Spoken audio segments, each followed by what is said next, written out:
You can kill me, but you will never destroy me. It takes strength to resist the dark side. Throughout heaven and earth, I alone am the honored one. Are you kidding? Why the hell should I wait for you?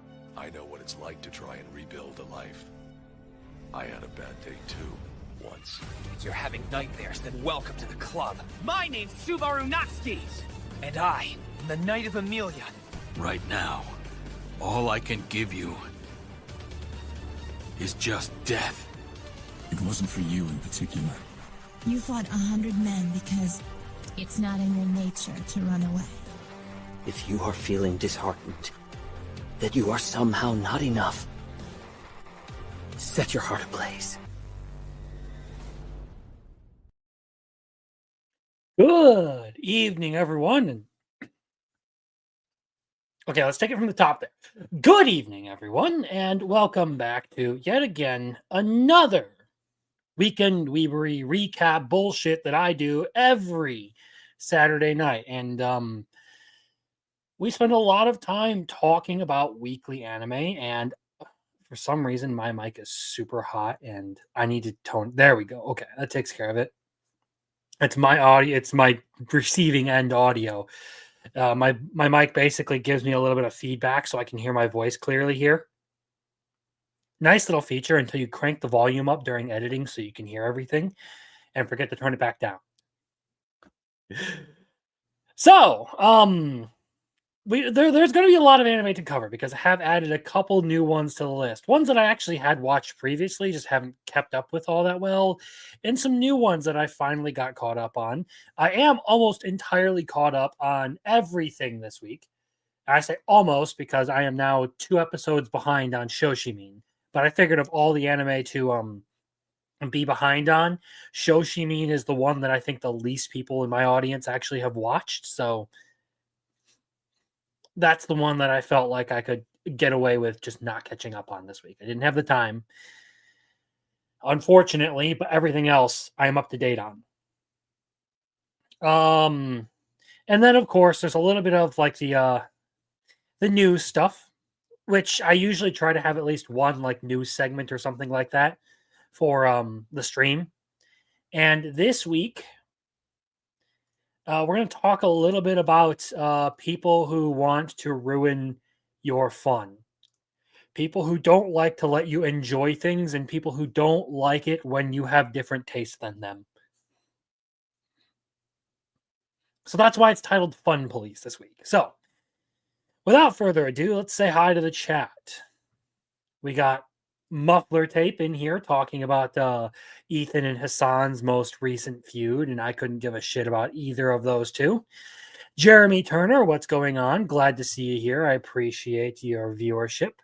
And Marcel, hello. Nice to see you all.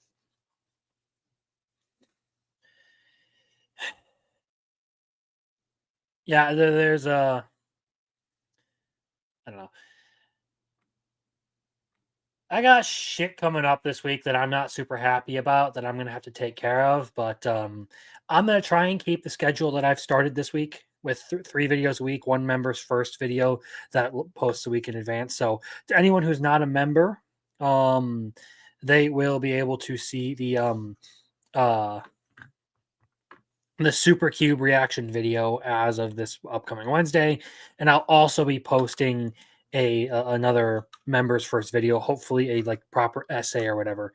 And we'll see how the reactions go. Maybe that ends up being a thing I do regularly. But without further ado, let's get to the thing that everyone is really like wanting me to get to. The part of this that everyone really cares about, the anime talk, all the rankings and all that stuff. So, where to start? I mean, as you can see, I've added a couple of new entries down here, things that I've caught up on, things that I have watched previously, just didn't keep up with, and things that are new on the watch list. So let's talk about Evil Lord of an I am the evil lord of an intergalactic empire. I feel a little bit conflicted about this episode. It did some good things and it did some things consistently, But at the same time, I feel like I kind of got blue balled a bit. Hello, JM, the Elite fan. Nice to see you. Yes, Frieren is most certainly a certified gangster.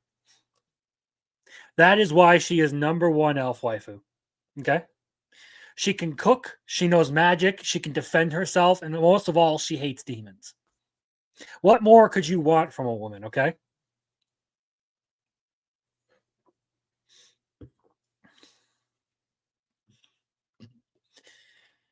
So, Evil Lord of an Intergalactic Empire. Like I said, there are some things that I really like about this episode.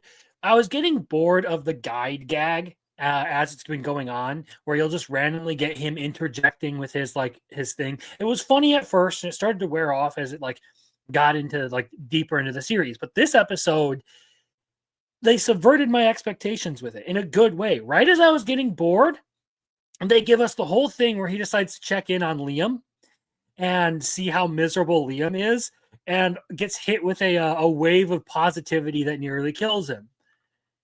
So that part of it was really well done. I hats off. I respect the move.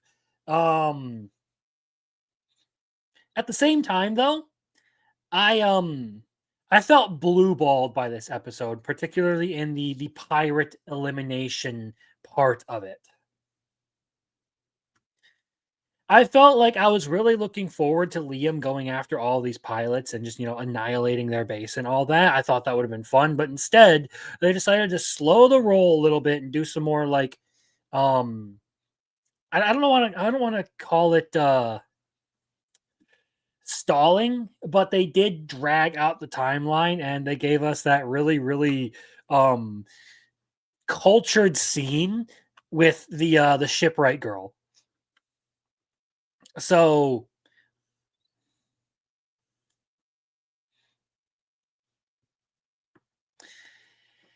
overall, I respect it for actually taking its time to go through a lot of these small things and check them off, and be thorough about its development, about its progression. That's really good.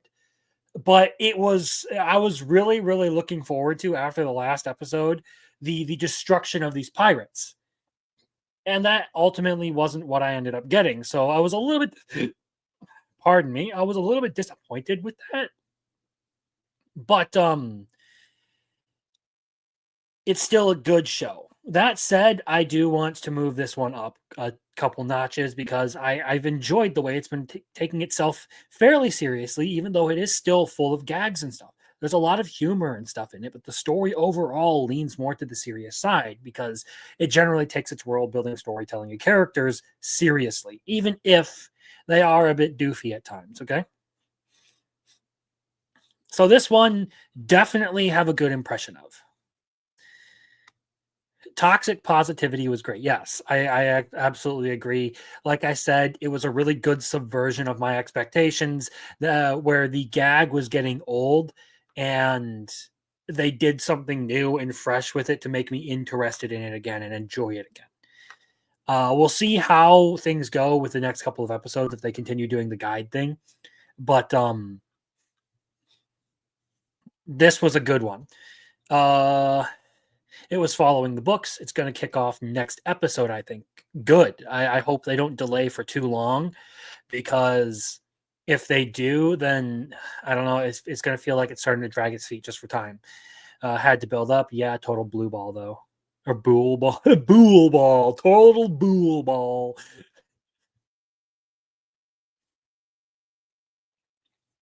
I believe it's a kanpai. Is the cheers equivalent in Japanese.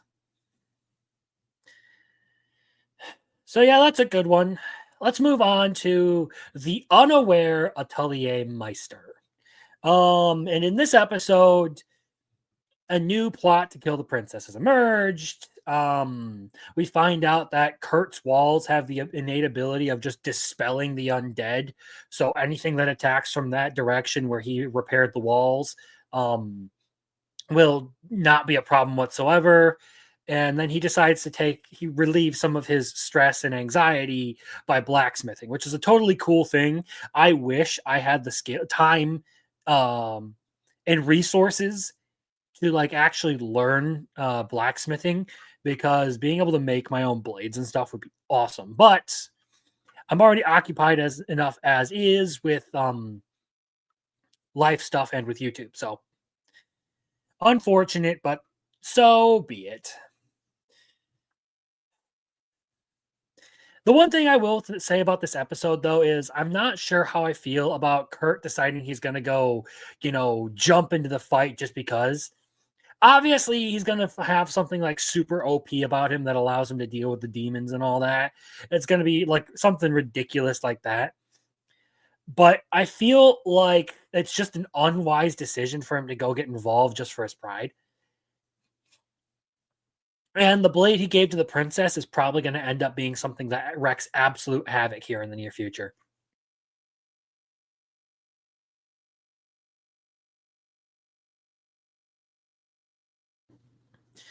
The only thing that I will say elsewise about it is I'm wondering how they're going to treat the priestess thing. Because in previous episodes, it's shown that Kurt was still pretty grateful to his old party.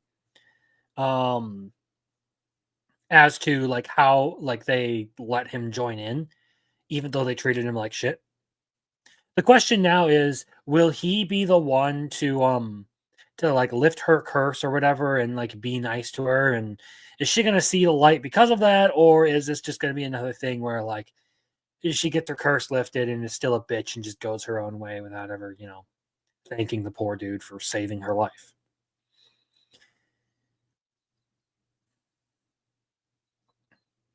This one, I'm going to put this one down where I genuinely think it belongs on an objective scale. It's just an okay series. I still really enjoy it, okay? My personal enjoyment out of it is pretty high still.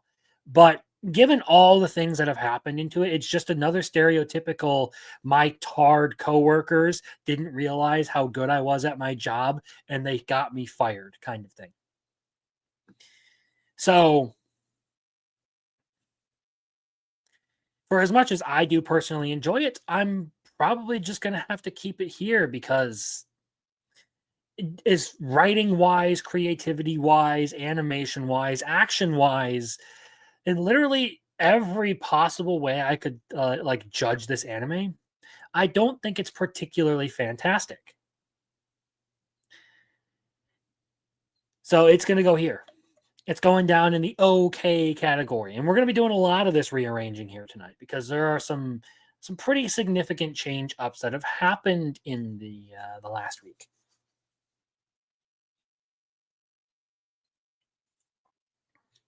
Okay, since we're down at the bottom here in the okay category, let's talk about one that's been consistently riding along down here. The beginning after the end. And now in this one, we learn that the princess isn't actually going to betray him in this. Like, she goes out of her way to try and save his life and get him spared and all that. And she's really nice to him and they're like basically trying to make friends with him and like standing up for him when all the other elves want to eliminate him. Arthur. I should say Arthur. Which, okay, interesting.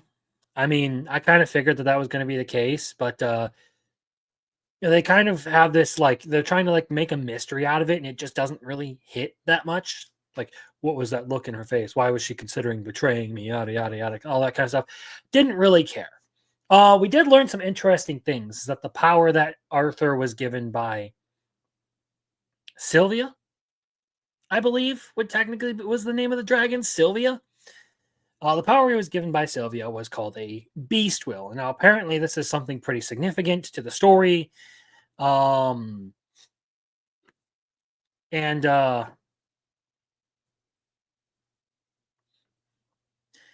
part of the lore was kind of interesting to learn, that there are these like special powers and stuff that are unique.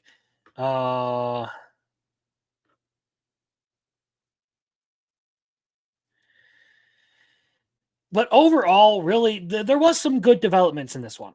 there was genuinely some good developments that I liked. The action still sucks ass, okay? It very much is just a Temu Tensei sort of thing so far. Like,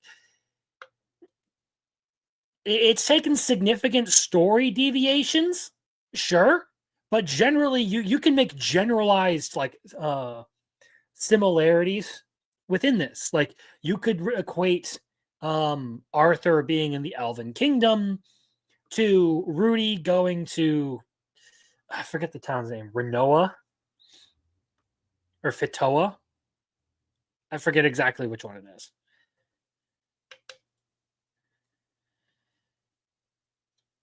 It was a better episode out of the series, but still, it's just an okay sort of show.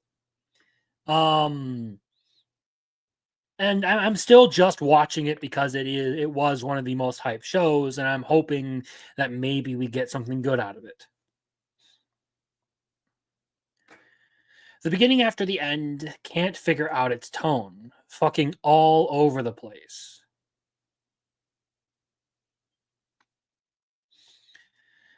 Yeah, I kind of agree sometimes.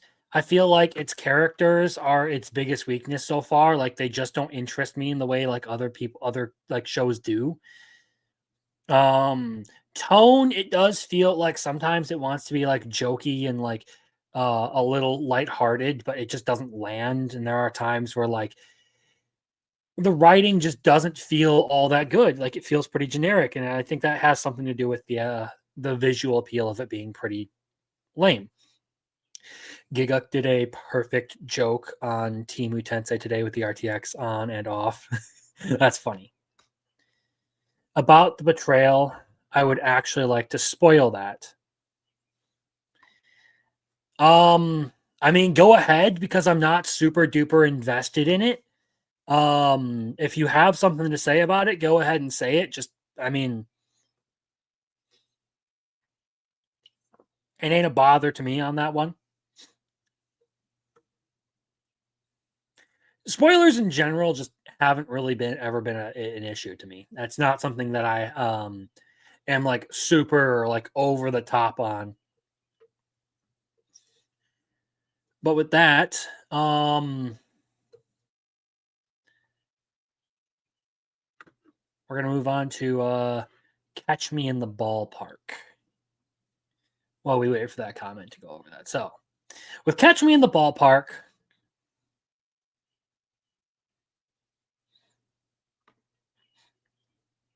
oh, that's it? Huh. So it's basically just completely random, like made up thing that happened there. Huh. Oh no.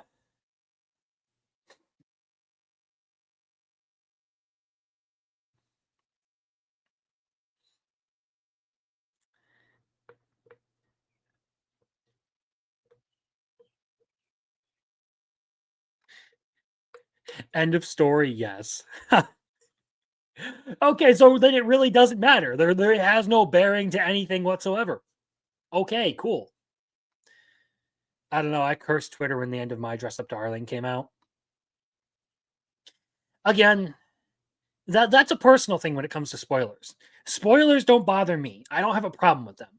Other people may just hate them. Like, I don't mind the spoilers for My Dress Up Darling. I'm still going to read.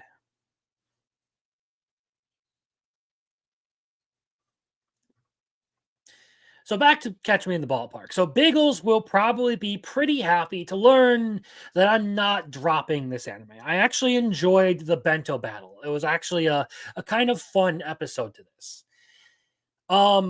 I wasn't really a fan of the rain in the ballpark part of the story, but the bento battle part where you had the girlfriend and the wife ordering a bunch of food just so that they can make it so that their significant other isn't the one who sold the least. And they're not even actually like paying attention to the food.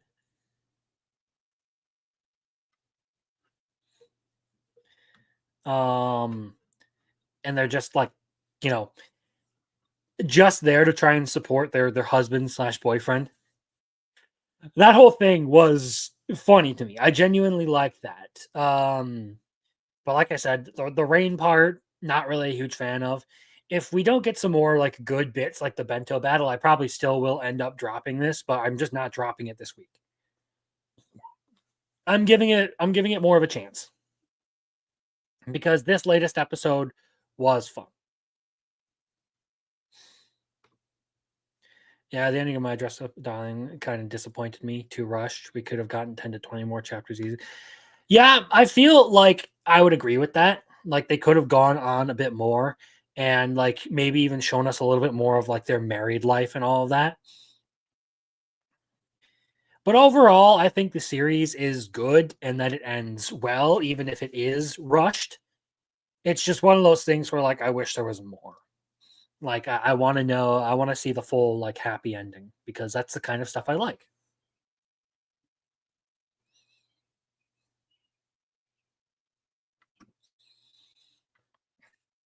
So Catch Me in the Ballpark is staying here. I'm not moving it. I'm not dropping it down, not moving it up. It is staying right there. And we're going to move on to the Too Perfect Saint because that is the next one on the list. So in this one, Philia finally shows some emotion for once. To show me more of that relationship goodness. They basically got together and the manga ended. Yeah.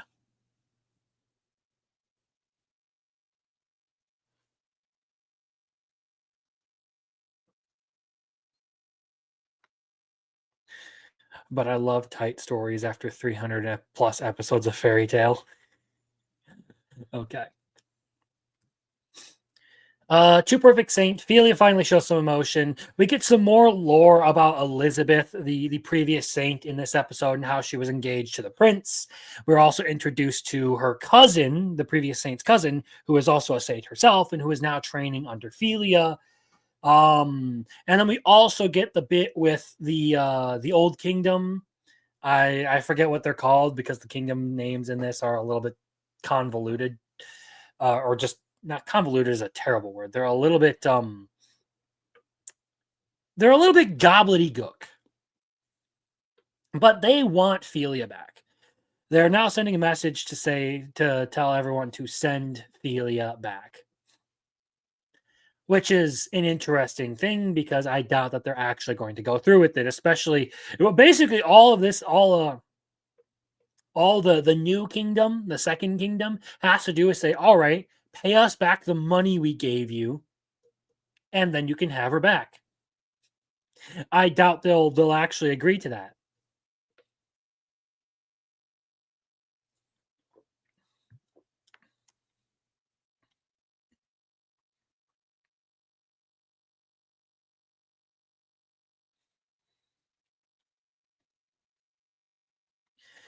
I don't know if it'll go that far. That feels a little bit too forced, but they may just. It's there. This episode I did like because again, it actually shows some development for Philia.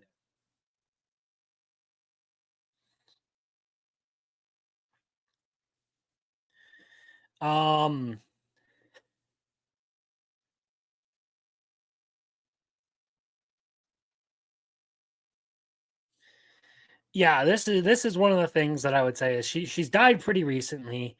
I feel like it would take a long time to do something like that, but I hope she's a consistent character who's here for a long time and not just like 2 or 3 episodes and then buggers off to to another kingdom. It's also nice to see that Philia has like fangirls. Like there are genuinely people who appreciated her work long before she ever came to this kingdom.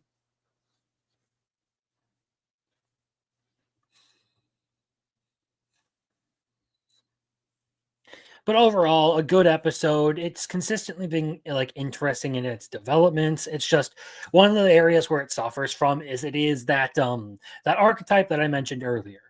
My tarred coworkers don't realize how good I am at my job and got me fired.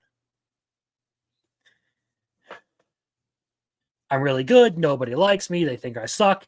So they get rid of me. And that's the kind of point that we're at. Which, I mean, there's nothing wrong with it, but it feels like it's becoming the new trend in storytelling. Is I'm secretly OP, but my party doesn't think I am. So how many more of these renditions are we going to get to stroke people's egos to make them feel better about getting fired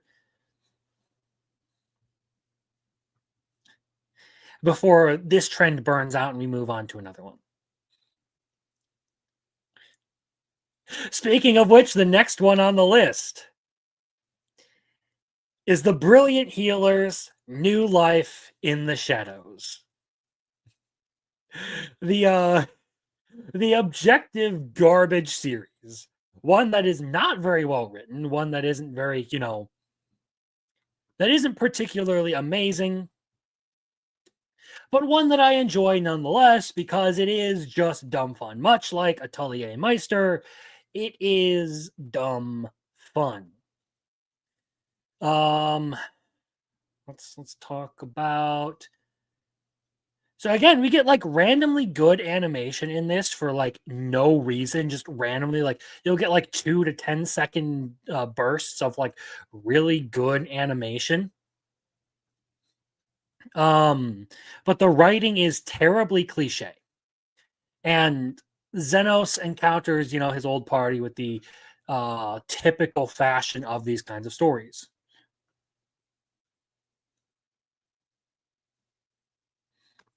Look, here's the thing: is I'm not knocking the trope. I'm just saying that like it's a genuine thing where once something, like when it comes to anime, once something like is a huge success, it gets repeated over and over and over and over and over and over and over again. Like it gets spammed out. So I'm perfectly aware that when it comes to tropes, it's really not the fact that they get used at all. It is how well you use them. Tropes are ingredients. Your show is the thing you're cooking. How well you prepare the thing you're cooking with the tropes you have, that's up to the person operating running the whole operation. So just because this trope gets used a lot doesn't mean it's bad. In fact, it means it's probably popular and a lot of people like it.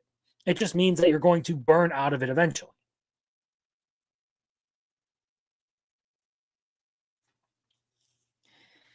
So it's not really supposed to be a knock at the fact that the trope is good. It's just an acknowledgement that this is becoming the popular trend. I mean, just this season, there are, let's see here, how many I was popular and got kicked out of my. Okay, so there's 1, with A rank party, 2,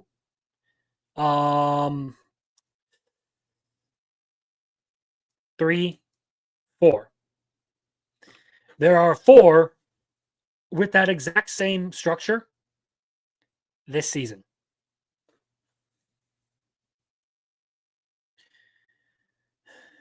Which again isn't a bad thing. It's becoming the popular trend.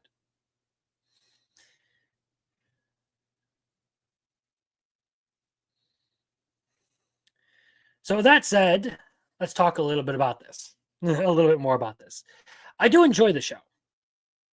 Because much like Atelier Meister, it is just dumb fun. Okay? And there's nothing wrong with that. But you also have to acknowledge that this one is not one of the better renditions of that trope. So far, I think one of the better renditions of that trope, not in just this season, but overall, is the A rank party rendition. It has been, to me, the best version of this story, outside of, I believe, Banished from the Hero's Party, the one where he goes and lives in a country town and marries like the second princess of another nation. And like at the end of the first season, they're sleeping together.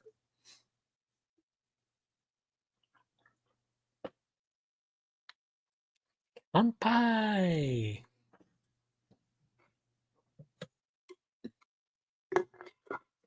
There we go.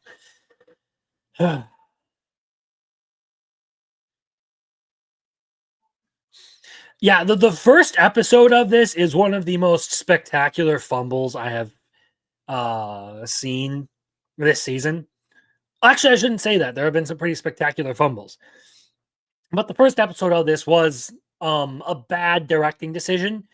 They should have opened from the very beginning and it would have flowed so much better.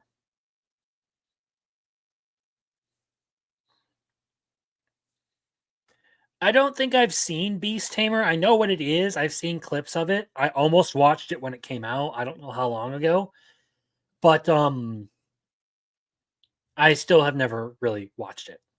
I don't know. Maybe that's something I'll give a try just in my free time at some point. Either way, that pretty much sums up how I'm feeling about Brilliant Healer. I won't be moving it up. It's going to stay here because overall, not really the amazing series that I would like go like running around saying you have to watch it. But if you're like a isekai / fantasy slop fan is like the best thing to describe it as, you'll probably enjoy this one. Oh yeah, Shield Heroes, I think. I only watched the first season of Shield Hero, to be honest. And that may be one that I do need to catch up on, but I just haven't been interested in the second season because I saw some clips of some really, really dumb stuff in the second season. And I was like, you know what? This isn't really like the show that I remembered liking the first season for. So we'll continue on.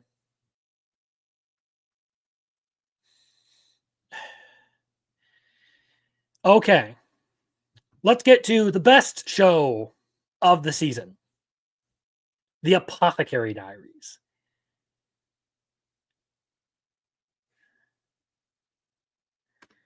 Yeah, he's not exactly kicked out of the party. Pretty similar, though. You are right. Love that show. Well, here's the big thing about Shield Hero. Like, here's my big hot take about Shield Hero. It only really became as popular as it is because it came out at the height of Me Too, when people were really starting to see that the movement was getting abused by people who just wanted attention and were going to make fake accusations. And Shield Hero came out, a story about a guy who is falsely accused of some pretty awful stuff by someone who just wanted to use him as a stepping stone to improve her own standing with other people. That is what drove most people, probably, well, in my opinion, to get into it, is because it really hit on that other side of the argument that wasn't getting fielded. At the same time, it was a good revenge story. Like, overall, it was a pretty good one. It did well with its characters. It did well with its writing. It did well with even the music and stuff for it. But after that, it was no longer Shield Hero. And I saw clips of the other heroes still completely disregarding anything that Naofumi did, even though they very well knew he was the only one of them who was worth a shit.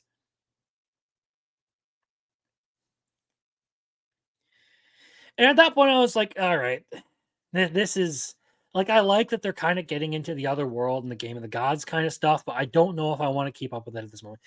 It also didn't help that season 2 came out at a time when I was kind of like burning myself out on anime and wasn't really like super duper into like watching for a period of time because I'd watched so much.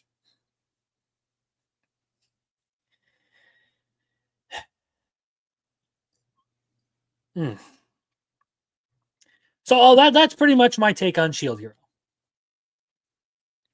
Shield Hero is an anime.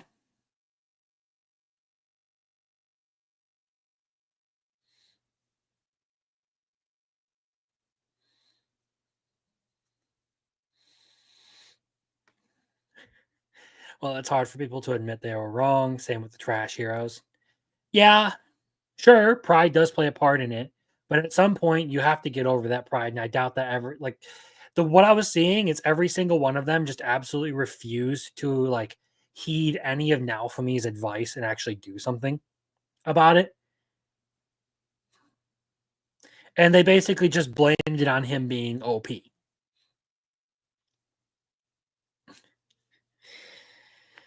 But I digress. I don't feel like getting much deeper into the Shield Hero thing because I want to talk about the fact that a while back, the moment Shisui was on the scene, I called it. I went looking for the stream, so maybe it wasn't like the very, very first like time we ever talked about the Apothecary Diaries.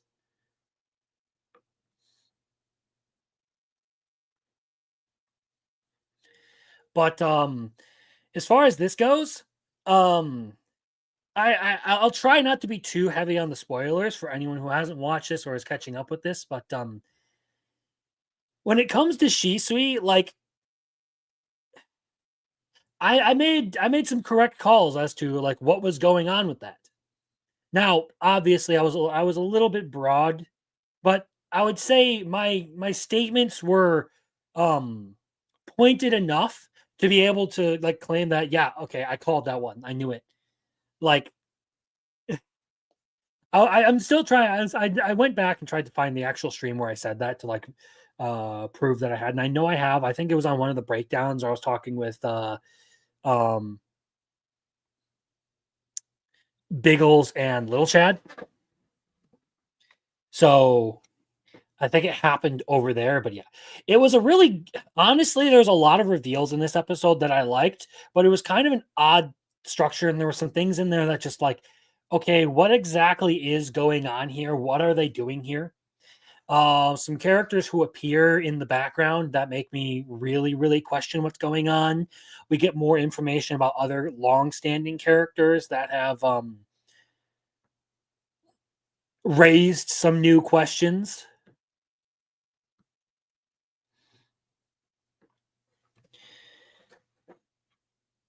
So in all things, like the Apothecary Diaries gave us a really good episode and a really good follow-up that just, this is one of the things about this show. It's just consistently giving you more and more information that just leads to more questions. That's good mystery.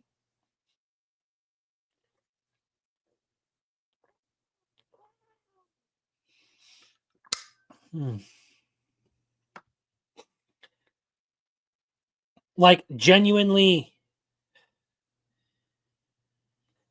banger episode again. I loved it. Like it was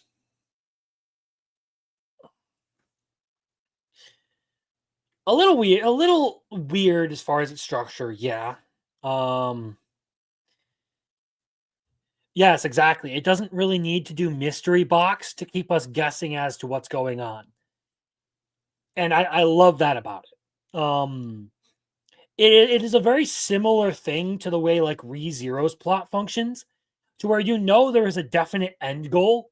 You know that there is something that it's working towards, but you just don't have a big enough picture of everything around it to understand what it, like the magnitude of it and what it actually is. You can perceive it, but not fully clearly understand it.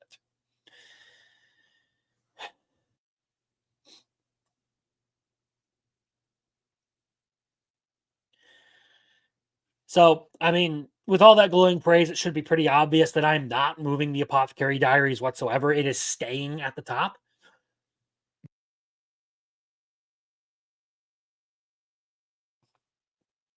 I have no reason to do anything else with it.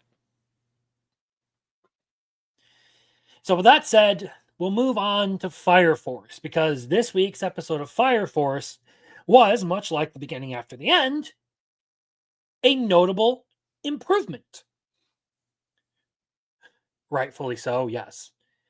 Yeah, the Apothecary Diaries has really like this season gets a little bit like about like a third of the way through. Like around like the third way mark, it starts to get a little dodgy, and then it really, really reels you back into it. So the person writing the Apothecary Diaries knows how to write it, and the people doing the anime know how to do the anime well. Excuse me. Something's wrong with me tonight. But Fire Force. So far, I liked this episode the most out of everything that was happening this season. It was the most engaging, probably had the most interesting looking animation, and it had my favorite character, Arthur, at the helm.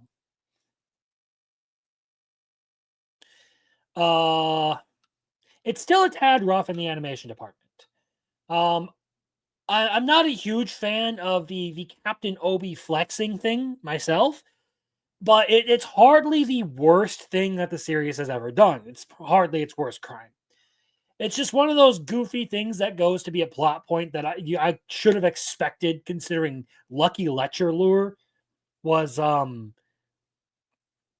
has been a consistent plot point throughout this for Tamaki.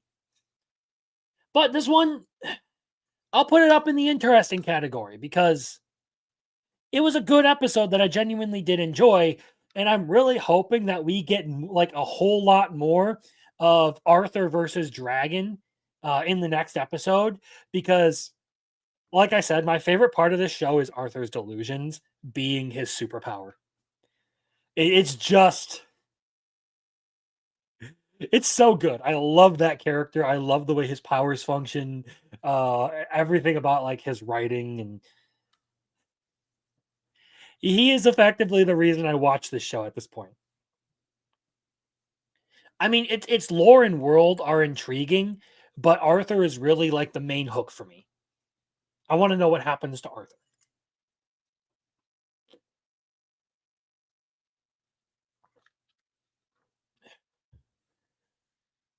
So, congratulations, Fire Force. You're back up to the interesting category because of that episode.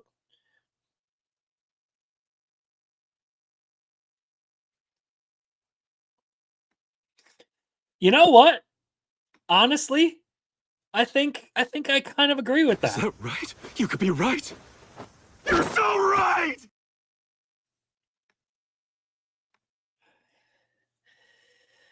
All right. But yeah, Fire Force moves up because it had a good episode this week. I saw a lot of people describe the fight as cinema. I wouldn't go so far as that, but it was much better than what I'd been getting so far. All right. Let's talk about Kulon Generic Romance. The next best show of the season. So we get Yao Mei's backstory in this one, and a lot of information about this that gives us a better picture of what the hell is going on with all this. If I had to say what is going on with this show, my guess right now is that this whole thing is a simulated reality of some sort. I don't exactly know how it works, but it looks like the flying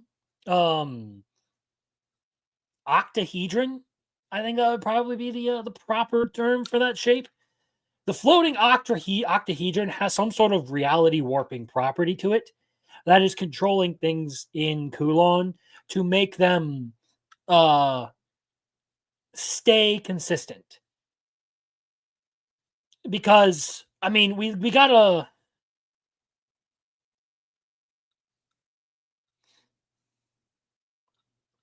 We got to look at the weird stuff going on because, first of all, we encounter the book, the mystery book, where she opens it up and the inside of the page goes to it stops being coherent writing and just becomes a bunch of question marks with A, B, A, B, A, B, A, B.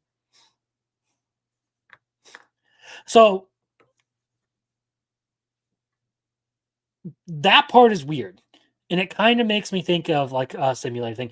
But then we get a look at what Kulon actually looks like. We get a look at what everything going on there actually is.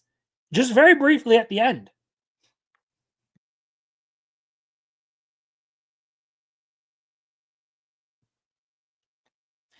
And it makes me wonder, what the heck? It was a good episode. It gave us a lot of stuff to sort of disprove some of the theories and talk about some of the things that are going on. However, every time we get a question answered in this, there's always like one or two more that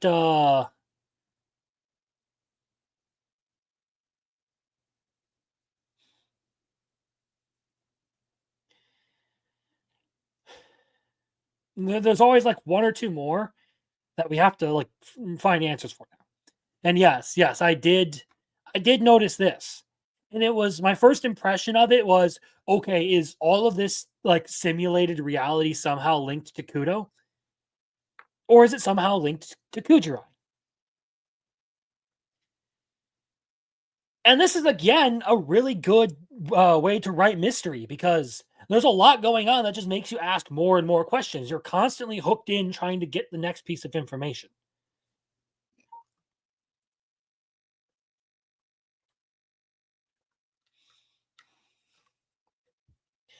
And like in the back of your mind, you know that there's fuckery afoot. You know that this flying tetra octahedron is somehow responsible for this, but you just don't know what the full scope of it is. You don't know exactly how it all plays out in the long term. And the way the world seems to respond to certain characters, and the way it seems to stretch reality or bend reality in and of itself, makes it kind of hard to really comprehend where the writer is going with this, which I like. It keeps you guessing, it keeps you invested. A mystery that's too straightforward ends up being pretty boring.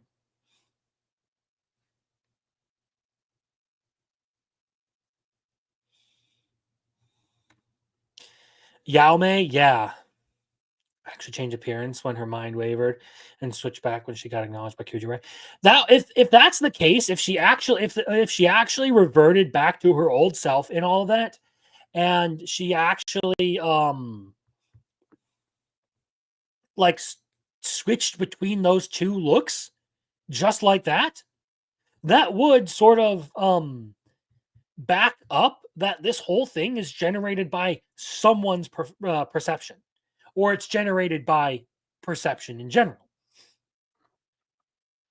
And that could explain why, if a person leaves, a doppelganger is created within that realm, we'll call it.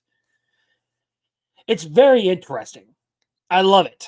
And yes, hello, the questioners.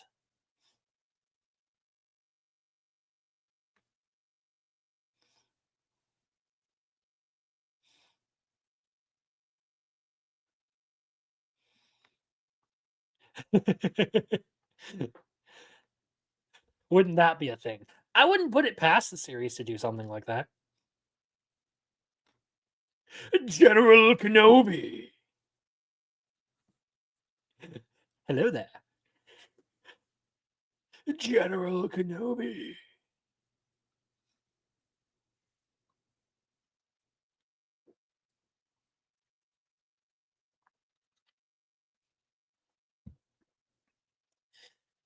Okay.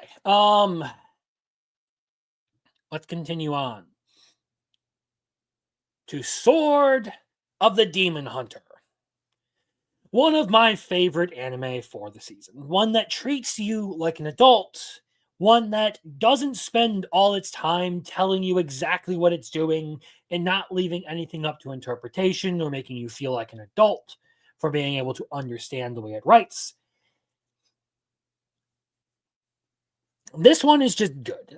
This episode was a bit slower because it's kind of a setup for the next episode, it feels like. But it's still good. It's still consistent with the same level of quality that I have expected out of the series thus far. I did a video on it this week. I would hope that everyone would check that out because I do appreciate it. But in short, I don't really expect animation out of this one, and it is very similar to Demon Slayer in a lot of ways, but this one is definitely written in a more mature fashion. Not in the sense that it's like vulgar or dark or like overly dark or crude or anything. It's just written in a way that you would expect adults to treat things. It does take a very roundabout way in ways that a roundabout way of talking about things that most shonens won't touch. They'll usually be very blunt with you about the things that are happening, and they'll say it right to your face. They'll give you the whole thing spoon on a silver platter. This does not spoon feed you. This does not take it easy on you. If you aren't, at least the slightest bit literate or lack the ability to interpret fiction, even the slightest bit,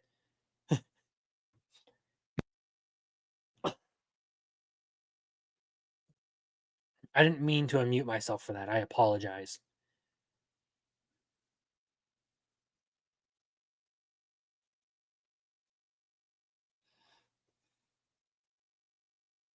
I believe so, yes.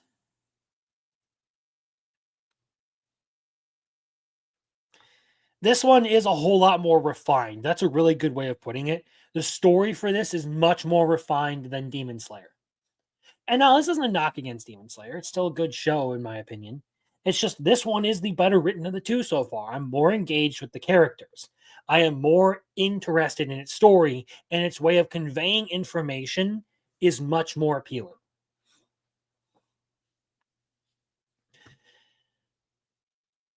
So there was the funny part in this of the soba vendor being worried that his daughter might have competition for trying to snag Genia.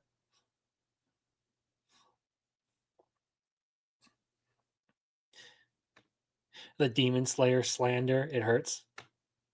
Hey, whoa, I like Demon Slayer. I have the whole box set up on my shelf. I mean, it's behind a bunch of stuff, but like it was one of the very first box sets of manga that I ever actually, it was the first box set of manga I ever got. Mugen Train is a fantastic, it's a good series, and I do recommend people check it out. It's just when it comes to writing, I like this one more. If I'm talking about the overall anime experience, Demon Slayer is a much better anime experience. It's just I like the writing for this one more. It's as simple as that. It's not even slander. It's just I prefer one over the other.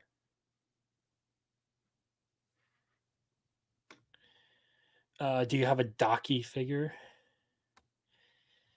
No, I have a Rengoku one though.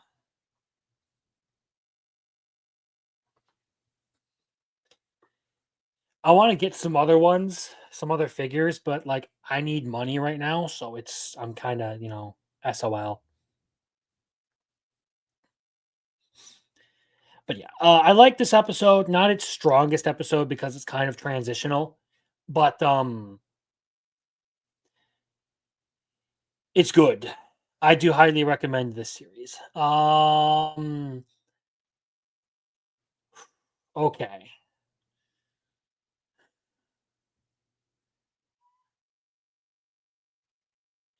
See, I don't buy figures for characters because I goon over them. I buy figures for characters because I like them.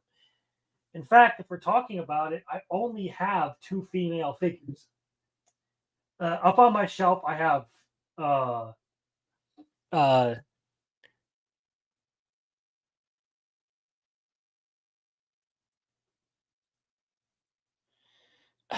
Shira Ori. That's the name I'm looking for. I have Shira Ori, the White Weaver from So I'm a Spider, So What? I have Hisoka, Rock Lee, Gon, Rengoku, Zoro, Guts. I have 2 Guts figures, actually. Kakashi Hatake. I have Ren. And I have Commander Ervin. If you want to include the plushies, I also have another Rem, a Darkness from Konosuba, because Darkness is best girl, and Chisato Nishikigi from Licorice Recoil, because she's best girl too.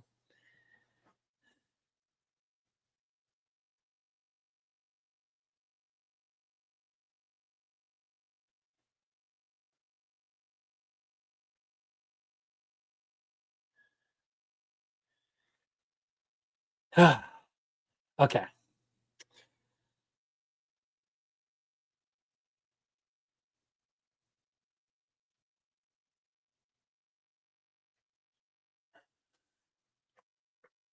Let's carry on with tonight's anime discussion because we got to talk about one that I'm very, very heavily conflicted on now. So, can a boy-girl friendship survive? I caught up on both episodes this week.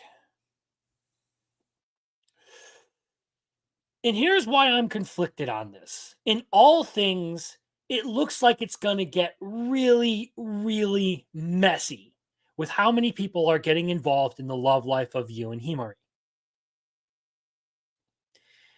Part of me enjoys that part of it, the Yu and Himari part, where they're goofing off and being dumbasses with each other. I like that part. I really do enjoy that.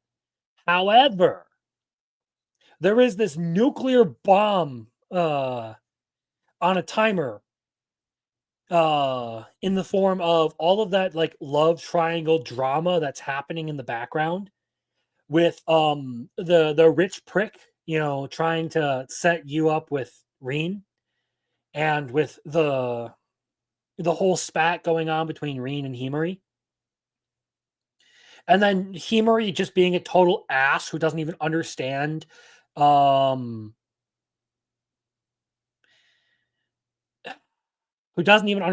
she feels about you, and like that she was actually like torn up and she's just trying to convince herself that she was joking and playing around and all that. It's just like I don't I'm really heavily considering dropping it because it is effectively like, I don't know, a honey trap, honestly. Like the sweet part of it is peeling, but I know that I'm gonna get hit. I'm just gonna get. Hold on, I get it better. There we go. That's the sound I was going for. Then I'm just gonna get hit like that with some sort of crazy ass drama later in the season. That's gonna like absolutely make me regret ever watching this and being like, well, I just wasted my fucking time. So that is why I'm genuinely considering dropping this one.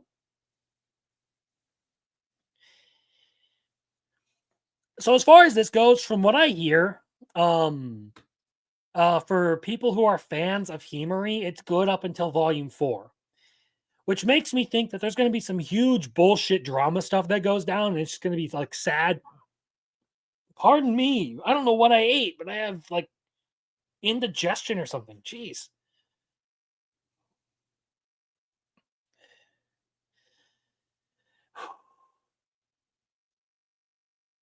I genuinely wish this was just a rom-com between you and Himari. If that were the case, I would fucking love this series. It would be a must-watch for me because I love the way those two work together. I love the fact that Himari is one like retarded doofus, and the way they work together. I like that part of it. I could give a shit about Reen. Okay, I honestly don't give a shit about her. Fucking fight me on that, but I legitimately cannot give a shit about her. It's just, it is like, it is loading up the whole thing with drama, and at some point it's all going to just snap. So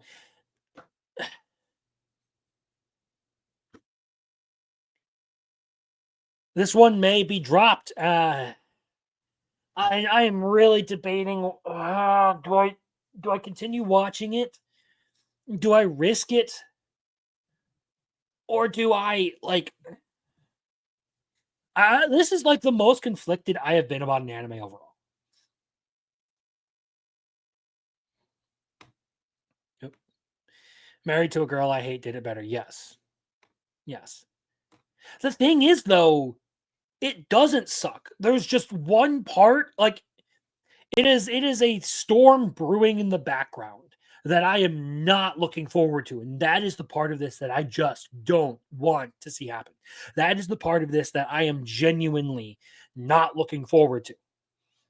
Because as much as I do like the comedy with Himari and you, as much as I do like the way they interact with each other, as much as I do like that romance, you're already starting to see the drama play out with everyone, hating Himari, with everyone wanting nothing to do with her, and with her not even understanding her own feelings to the point where she thinks she's being manipulative when she's really just being a coward.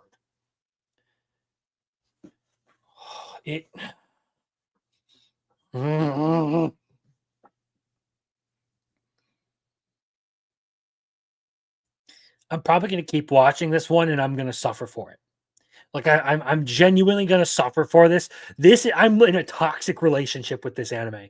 I am in a toxic relationship. I know I should drop this thing. I know I should drop it. Yes, her own brother is fed up with her shit.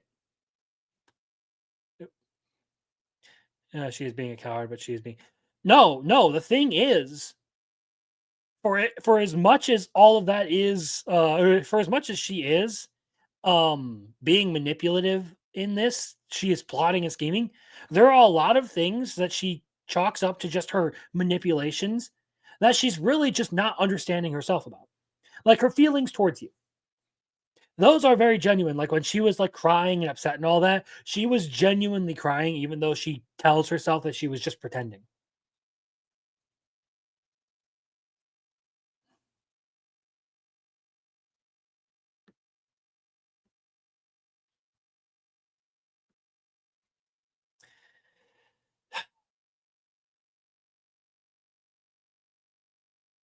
She is a mixed bag of.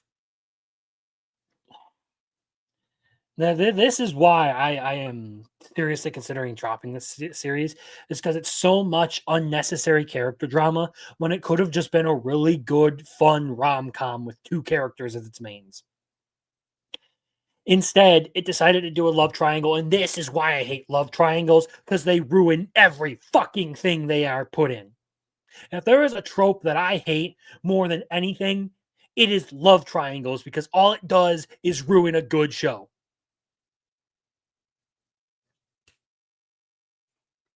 There you go.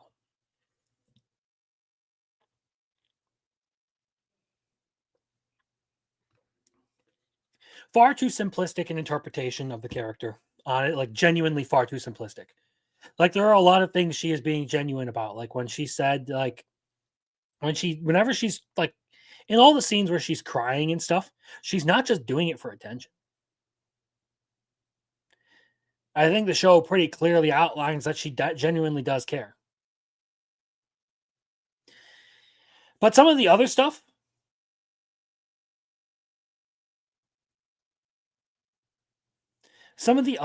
is just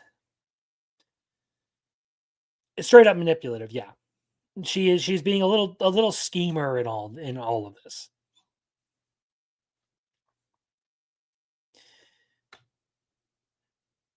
I tend to push NTR out of my mind because I like to forget that NTR exists. So that's why I say love triangles are the single trope that I hate more than anything, because they are literally the more common, more accepted version of NTR.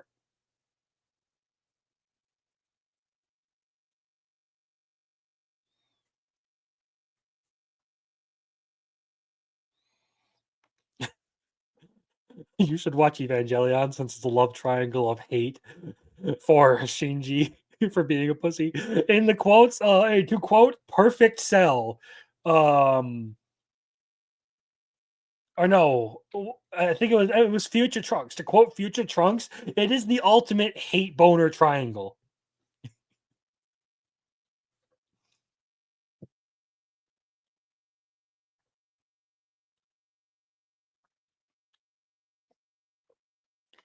Oh, I'm sure. I'm sure.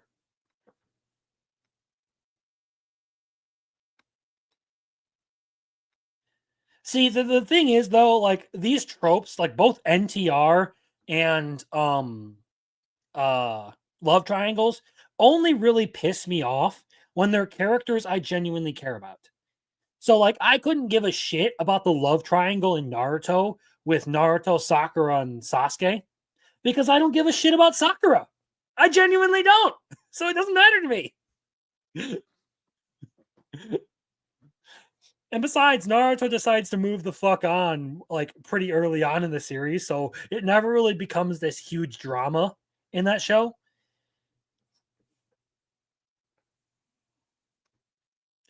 So to answer your question, NTR is it is an abbreviation of the Japanese word netorare, which to translate means taking away.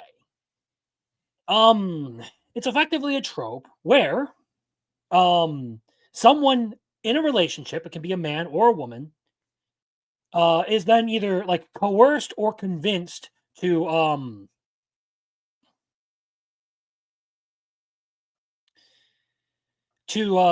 go behind their partner's back, and if it's a a romance, or if it's an anime, you're probably talking about that in romance. If it's in hentai, it's usually just for sex. And then, of course, because the chick is a fucking whore, she likes the big dick and the good fuck she gets. So, yeah, that is what NTR is. Cheating or forced cheating. Yeah, pretty much. And it's usually really just depressing because, especially if the series goes out of its way to like make you actually care about the characters and their relationships, and then there's this NTR bullshit, it's just depressing. Holy fuck, I still got a lot of anime to get through. Shit. I should get going on that, but I'm having fun. Yeah, but that was a piss poor job in Naruto. I always rooted for Hinata and still got disappointed when she won. Interesting.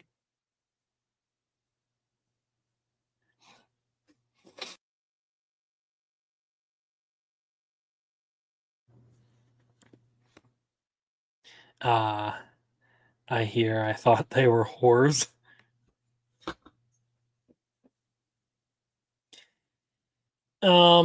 Yeah, pretty much.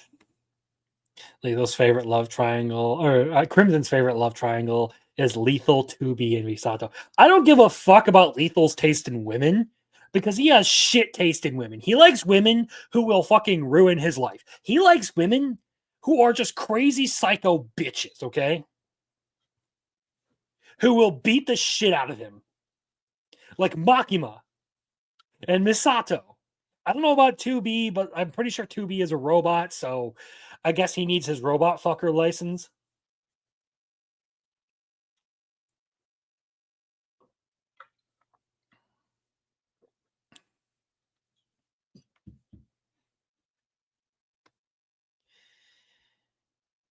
Man, you give Himari too much credit.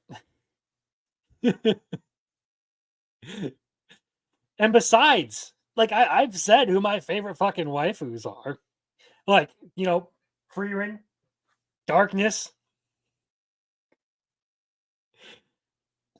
Reika Kujirai from Kulon Generic Romance.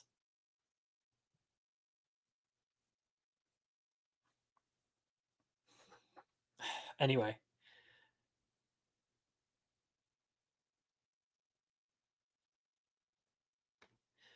Also, I don't want to hear this from the guy who sent us the screenshot of himself loving on Dami mommies the whole time.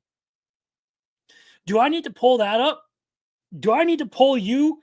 I pull up the screenshot I have of you saying you love fucking dominant women.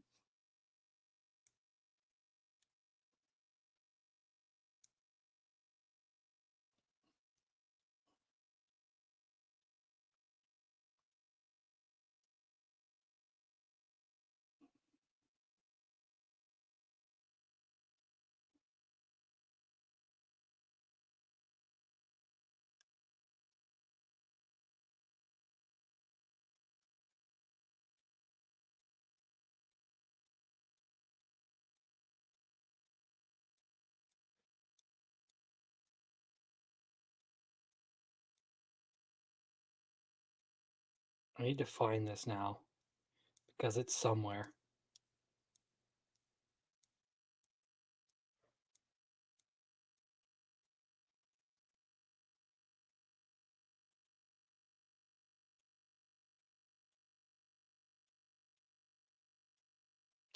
Not quite that.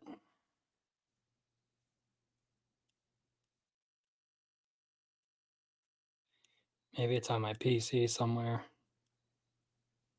That would actually be better for me if it was on the PC.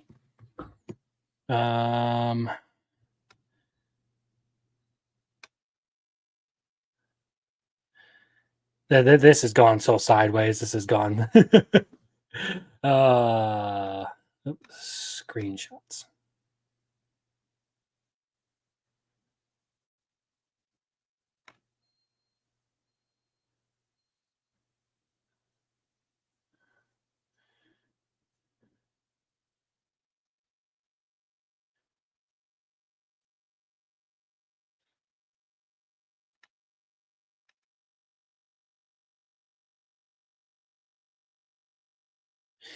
Here we go. Okay. Yeah, let's just if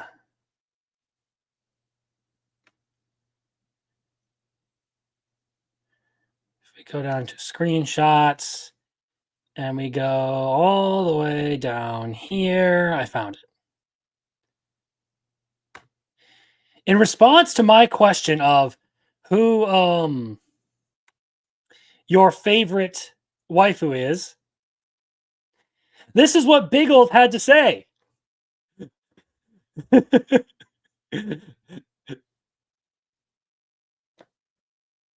So Biggles likes women who can kill him in his sleep. So I don't want to hear it from you, bitch. I don't want to hear you talk shit about me because I said a lot of people jump to conclusions about a few things.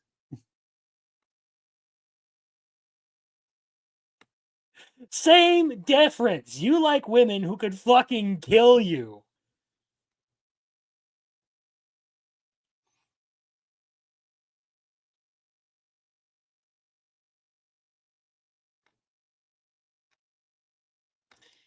But let's get back to it and talk about anime because that's why everyone is fucking here, okay? My toxic relationship with this anime is no longer being discussed, okay?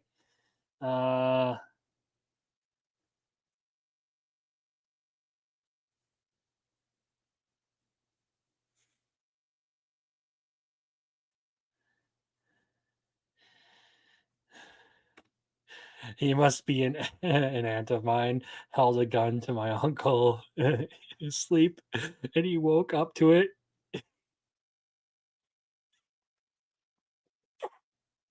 Muffler tape. Holy shit! What is wrong with your family?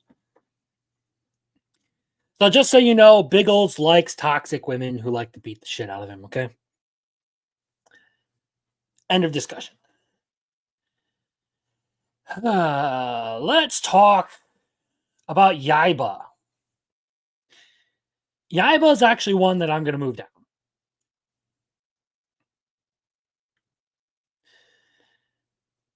So I like the show. It's more goofy shenanigans this episode. Not really like the serious like action that you would expect out of after watching the first couple of episodes, but it's still good. Had fun so far with this episode, but I have my concerns about how it's progressing, particularly with how many of the ogres have already been fielded and dealt with. And now we have, of course, the Dracula mini boss that is coming out of the woodworks to fight Yaiba. So I'm wondering exactly how they're all going, or how they're going to go about this. But I'm not really as much of a fan of it as I was after like the first couple of episodes or whatever.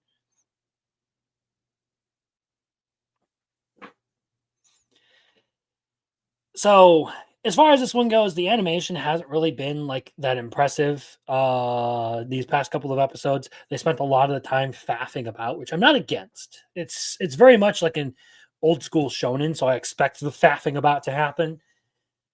But I would like some more like actual plot stuff.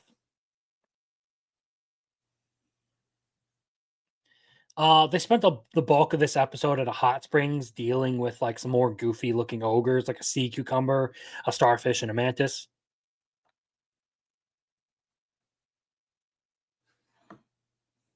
I kind of feel the same. Like the horror element of it, like the horror basis of it, did not work well with like the jokes they were trying to play out here.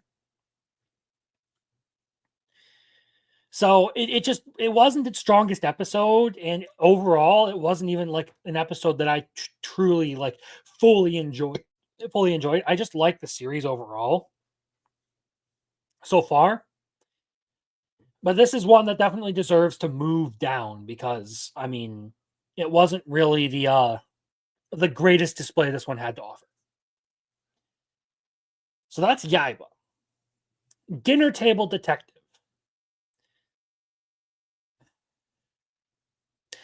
This is another one that I'm kind of torn on because I like watching it because the dub is so bad that it entertains me, but it isn't super cube levels of bad that I actually feel the need to like sit there and mock it for being bad. I like them. I like that the mysteries in this have like a personal feel to them. Like there's always some sort of like personal motive that you can like empathize with for this. But I wish they weren't all like the same thing. Like, oh, guy got killed. Let's solve how he got killed. Um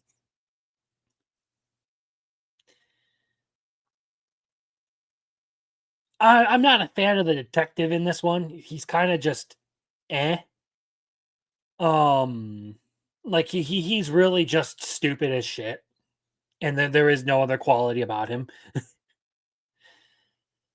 So that's why I'm pretty heavily conflicted about whether I keep watching this one or not. I think I may end up just, you know what? I think I'm perfectly fine putting this one in the watch later, actually. I think I'm going to put this one in the watch later because I'm just not really feeling it. It's not something that I feel super inclined to keep watching. And that's really all I have to say about it. Is it's not a bad show. I would probably binge it and enjoy it, but I don't want to keep up with it on a weekly basis because it's not that good. I don't get that much entertainment out of it. There are some, like I said, there are some elements I do like, but overall, I don't think it's worth keeping up.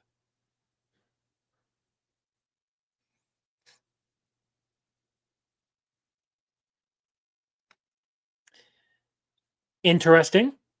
I respect the girl in glasses sort of thing. It's not a bad choice. Okay. And now we have a two-parter to catch up with. A rank party. So episode 15 had good animation in it, but it was pretty crammed. And it kind of gives you that feeling that things are going to take a turn for the worst. I liked the combat and the action and the way they resolved this arc, but it's leading into another thing that I was kind of like suspicious for. Fortunately, I got to watch the 2 episodes somewhat back to back this week. So it also gave us some like wild lore implications throughout both of them, especially with the one gold turning out to be what it actually was. That was a pretty crazy revelation.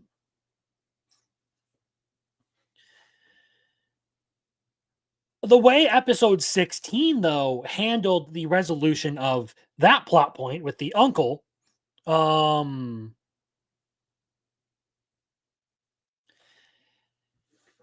I like the way that it was handled. I expected it to be much more dragged out, but they kind of really just dealt with it right away.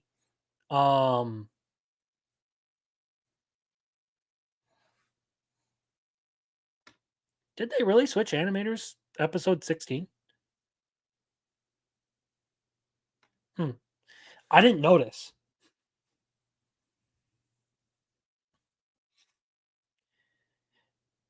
Either way, I enjoyed the last 2 episodes. So much so that I would actually say I would move this up quite a bit. Because I like the story of it. I like the animation in their climactic dungeon battle, and I like the way that they handled this sort of uncle thing with the Crowder family, or I believe it was Crowder family. All of that was pretty good. I liked how they wrote that in and dealt with it. They gave us a little bit more of the betrayal thing, but in a different rendition this time, and I enjoyed it much more for that. So Crunchyroll said it updated Last Crusade for the End of the World, or whatever, but there was no new episode. Maybe we'll finally get episode 5 after 2 anime seasons. Maybe. But yes, A Rank Party was a good display. Like a genuinely good display and one that I liked. And also, I still think I like Rain the most out of all the girls. Just saying. And that may just be like an unpopular opinion. I don't give a shit. I still like Rain.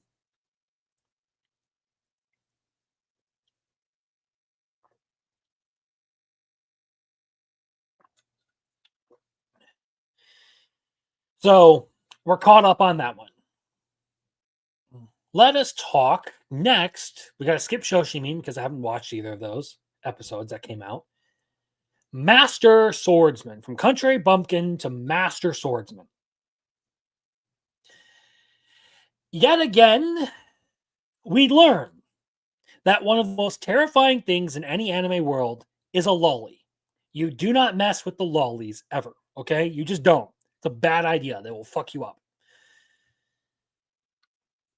And in this episode, our magic lolly decides to get involved in some of Barrel's business and take out some magic mob bosses who were doing some pretty shady shit in the background. It did set up an actual main villain and give us a plot for the show other than just Barrel doing whatever. There also was a good emotional hook for this episode with Miui trying to, get all the funds to resurrect her sister. I liked that part of it. There were a lot of good things in this latest episode that really make me want to keep watching it. I genuinely do enjoy this show. That said, I feel like its animation probably could be a little better. And I'm not really like a huge fan of Barrel's humility. Humility is one thing, but being completely clueless as to where your actual standing is another.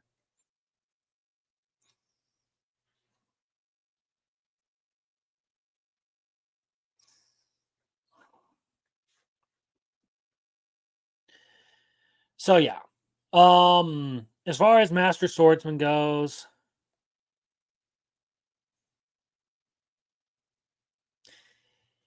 I enjoy it, but not the most amazing thing out there. It could use a little bit more of a touch. Next, let's talk about Witch Watch. So for the longest time, I was convinced that with Witch Watch, there was no real threat to Nico's life. Like there was nothing involved, like nothing that was actually going to be a huge problem. But this episode proved me wrong. Like I was sitting here, like I was expecting to get to the end of the series and they were going to realize that this whole calamity that they were predicting was just one big fuck up and it was a misunderstanding or whatever. But no, we actually got shown that there is something to watch out for in all of this. It's not a fluke. But the friendship spell, that part was funny. I really thought that was hilarious. Like genuinely really enjoyed that, especially with the part where they're all like, they all have their arm over the shoulder of the next person and it's just like one giant rainbow of dudes just leaning on each other.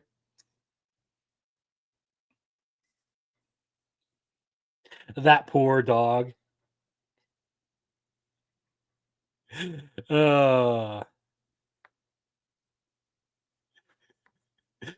Nico never ceases to make things go wild.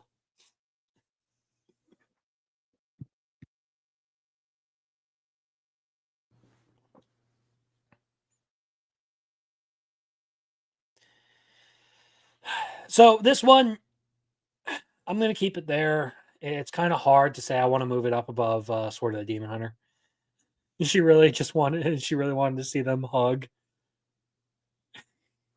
I know. It was one of those things where it teetered on some BL level spell.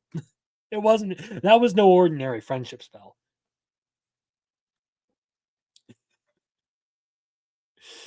But it was a good episode. It was genuinely fun. I liked the way that they handled that.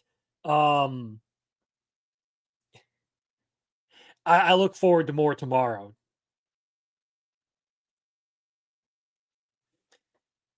Okay, moving on to Anne Shirley. Have genuinely been enjoying this one, like a lot.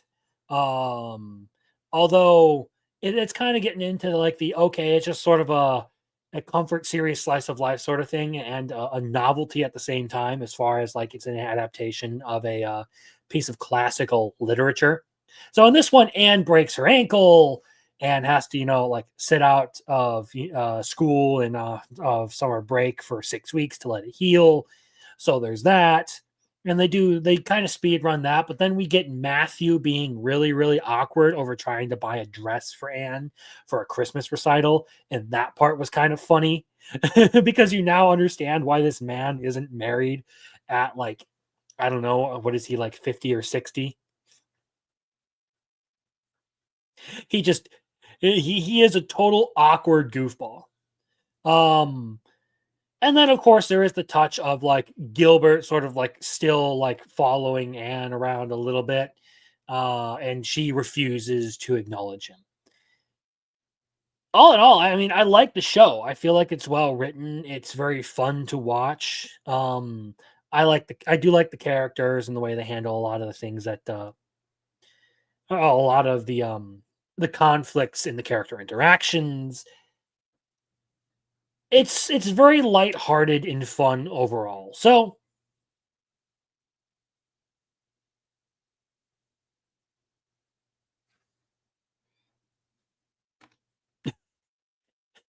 I doubt it. I don't think writing about things like that in the I believe this was when okay. I'm curious now. When was in Green Gables written? Okay, it was published in 1908. It was actually completed in 1905. So this was a turn of the century novel. And it was set in the late 1880s. So I doubt that would have been a subject that they would have touched on. I'm just saying. So that's something that's never really like crossed my mind as far as that goes.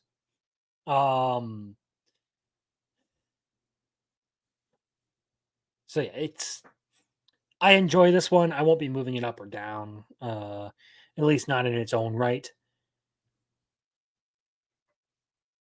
But it's a fun show. I do genuinely like it. An assassin and a ninja under one roof. So this is pretty much the Yuri episode. We get to see Kuro and her girlfriend's love life and how flirty they are.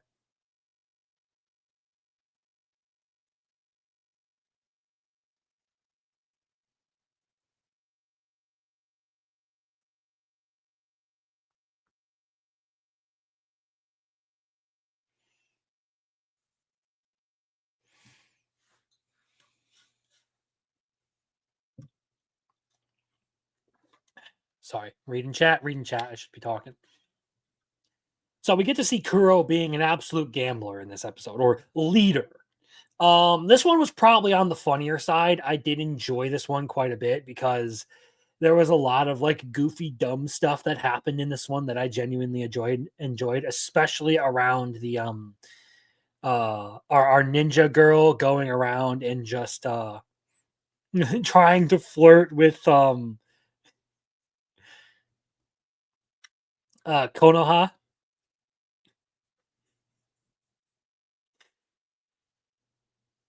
So it definitely is the Yuri episode in all of this.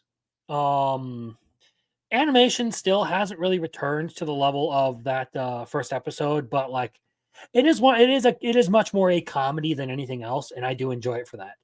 It's been delivering pretty well on the comedy front. Also good to know that the ninja may be resurrected. Well, as far as that goes, I'm pretty sure they ended up burning all the piles of leaves to make sure that it couldn't happen.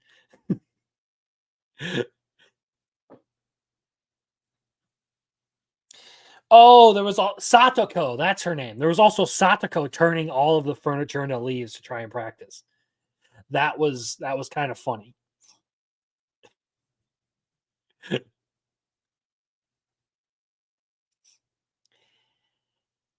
Genuinely a good episode for this series. I won't be moving it up or down because it's kind of got tough competition, but I did like this one more than the last one. I will say that much. Lazarus.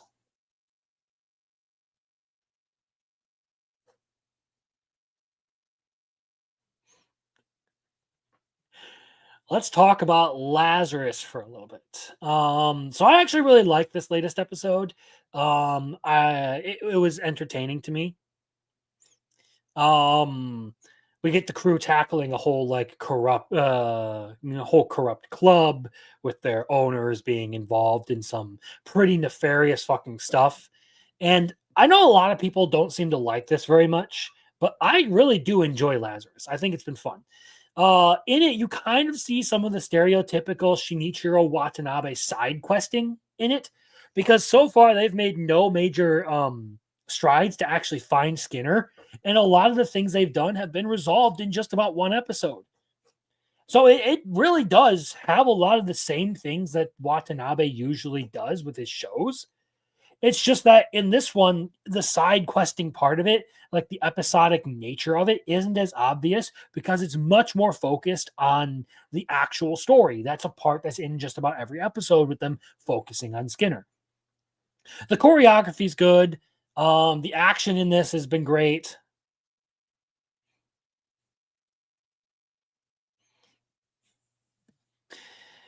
Yeah, there is that issue. We're going to see how that all plays out, but I mean, I'm still convinced that is Skinner.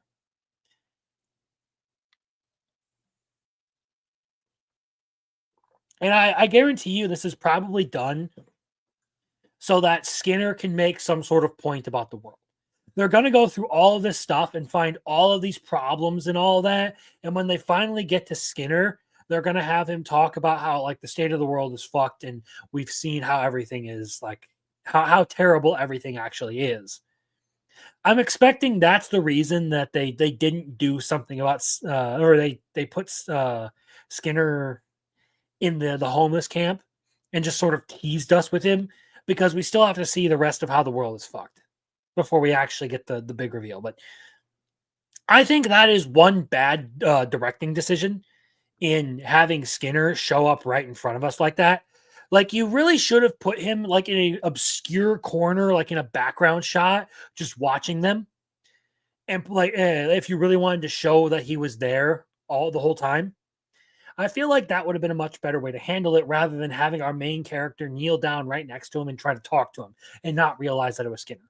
Unless, of course, this is all one giant red herring and that guy actually wasn't Skinner and we're wrong. So overall, I like the show because there's a lot of jury still out on things. There is the possibility that it isn't actually Skinner, but right now it looks like they just put him right in front of us and the main characters. And we're just expected to ignore that fact. If that turns out to be true, it will be a negative for the series. But if that is one giant red herring, then so be it. Overall, though, I do like it. I think it's good. It's fun. It is no Cowboy Bebop, but I do think I prefer this one to Samurai Champloo. I won't be putting it in must-watch either because, well, the Skinner issue, and I don't think it's as good as, say, Cowboy Bebop. It's a solid, like, 8 kind of series, but I don't think that makes it a must-watch yet. All right. Let's talk about elf titties. Yandere Dark Elf. I'm putting this one down in the okay category. So the big reasons I have is Hinata is just too much of a coward. Like, if I were in that man's position, I would have folded a long time ago, okay? Like, I would have just accepted that I now have a dark elf waifu, okay? But no, this guy has to be all like pure and innocent about it.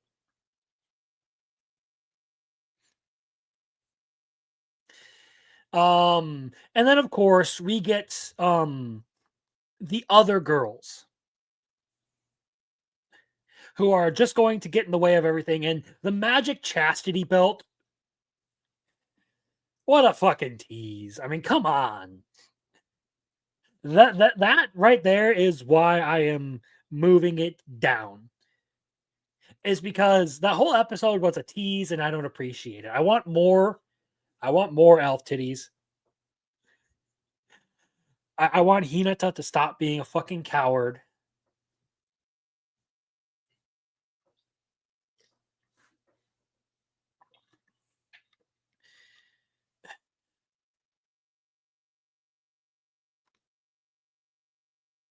I said chastity belt. Please tell me you've at least heard of a chastity belt. Chastity. As in a derivative of the word chaste.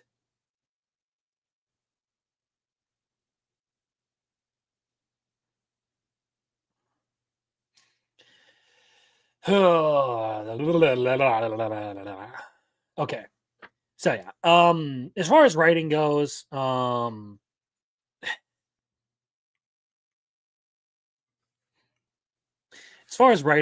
this series isn't all that great. But I do like some parts of it. I do find some of it entertaining. I'm just really more upset that that this man just straight up it isn't down with the elf, okay? Like, how can an elf girl be right there for you and you don't take advantage of that? Moving on though.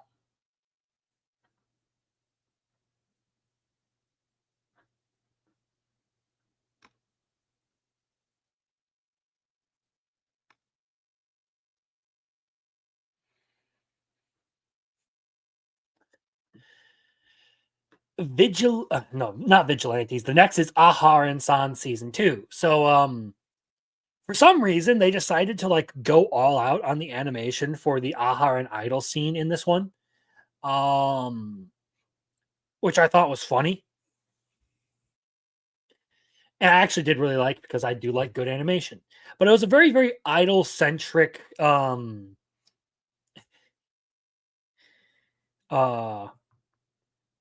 episode, and the whole thing about him getting addicted to like the idol game was it was entertaining. Not its funniest gag, but it was kind of funny.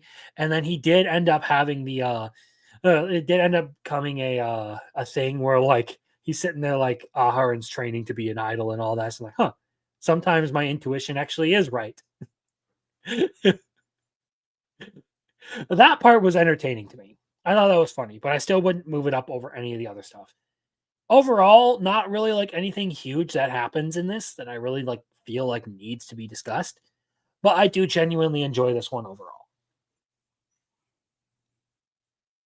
Okay.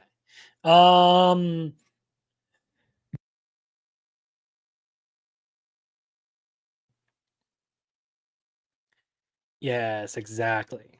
Oh, not the hit the like button. It was a short scene. But the dance of the Aharon sisters was great.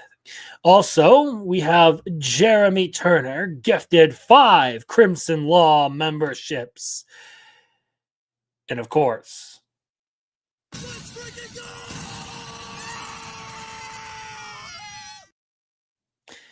and they went to J-Rod, the L-Rod, Cursed Doggy, Garham, Copied Kitty. So we have Cursed Doggy and Copied Kitty. And Roland New. I appreciate it, Jeremy.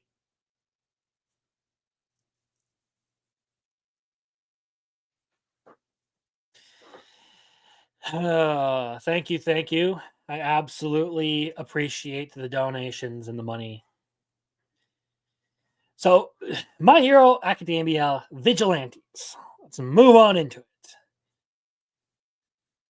I like Ingenium in this. We actually get to see a little bit more about his character. We get to meet we get to meet the actual Ingenium. Koichi learns a little bit more about his quirk and how to use it, so that was cool. We see him evolve a little bit, and it's kind of seems like in all of this, Knuckle Duster knows who this Bee user is. He kind of is familiar with Queen Bee, so that's an interesting thing. I do agree. I would love to see much more Pop Step.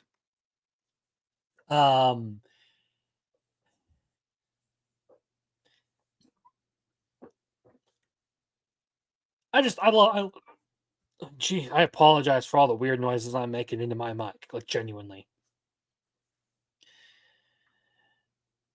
Overall a good episode, but it kind of feels disappointing to see Ingenium get outshone by a bunch of like ragtag vigilantes.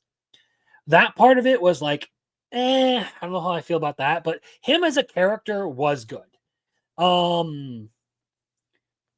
And there was some people who pointed out the fact that we do hear All For One's voice in this. So that's an interesting thing.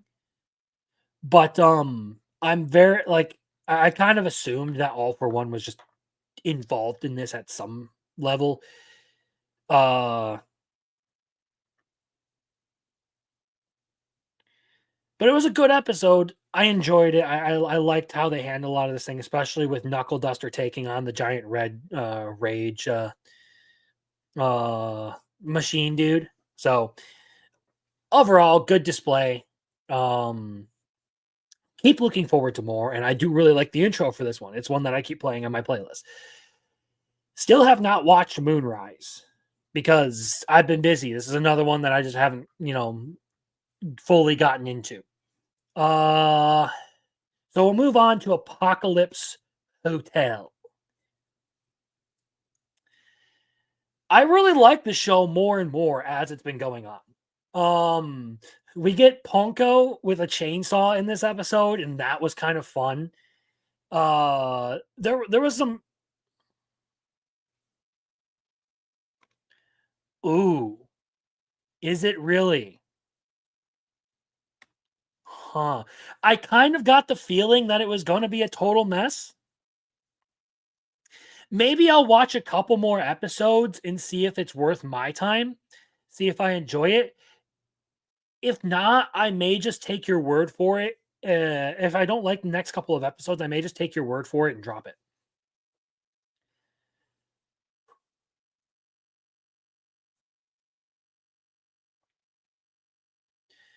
But yeah, Apocalypse Hotel, genuinely, like, there was some good animation, or at least better animation than I expected with some of the scenes in this. And I really enjoyed this. I like Ponko as a character in this. The rest of the family, not so much a fan of. At least the father seems to like understand that you should be nice to people. The mother is a bitch, though. The mom is a total bitch in all of this. But this has been a surprising little hit for me. Like, I genuinely enjoy this show. I'm not sure how I feel about the opening for this one, because the opening, the singer for the first part of it sounds like she's out of key. But I think that may just be like a difference in perception between Japanese and American music. So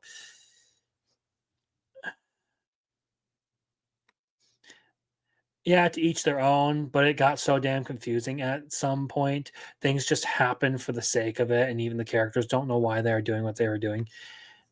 Honestly, here's how I felt about it so far. I like the animation and the concept of the story, but it feels terribly convoluted and disorganized at the same time in the first 5 episodes. Like, the plot is out of order. Things are happening out of order. You're getting a bunch of things that probably should have happened, like, in order, that are just not being shown. Like, we basically go from, like, him growing up or we basically get him on Earth and then going through the whole terrorist attack and then getting sent to the moon. And then we get his whole training arc and how he knows a lot of these people. So the whole story is terribly disorganized. And it makes this whole thing very confusing. So if within, say, the next couple of episodes, if I watch like 2 or 3 more and I don't like it, I probably will just take your word for it and drop it and not watch it to the end. Okay. So yeah, Apocalypse Hotel not moving up or down. Well, actually, I think I moved it up over Moonrise. It's going to go right here, either way.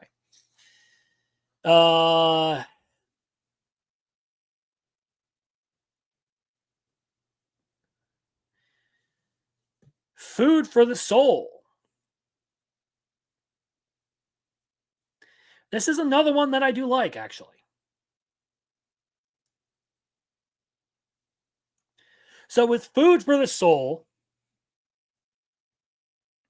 I enjoy the new character. The whole thing really reminded me of Komari from Too Many Losing Heroines. Like, she was like really, really, really struggling to make conversation with our main character, but it was genuinely a funny episode. The whole dance scene with like no music or whatever going on, that part got me. And then as soon as the new character leaves, or as soon as our main character leaves, the new girl just like has a total freak out session. Like her being a total awkward goofball around new people. I love it. Like, great episode. Genuinely, I love it. For now, for the time being, this one's not in any danger of being dropped anymore. Like, I really am glad I stuck with it until that point because it's good. I liked it. Good comedy, like good, like lighthearted comedy. All right. So let's talk about the new ones. And I may end up just, kind of skipping some of the, well, no. It'll be kind of easy to talk about some of the new stuff. Maybe not, because I don't really feel like getting into some of this other stuff. I'll probably save it for next week. Hopefully we'll get through some of these in a much quicker fashion. And I don't know. There are some other things. I still have 3 more to go through. So let's talk about Windbreaker, because I have finally gotten to season 2. I have watched the first episode of season 2. I have started the Keel arc, and I'm really glad that I have,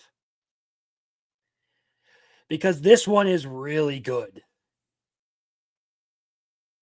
As far as Windbreaker goes, I have been enjoying the hell out of this show.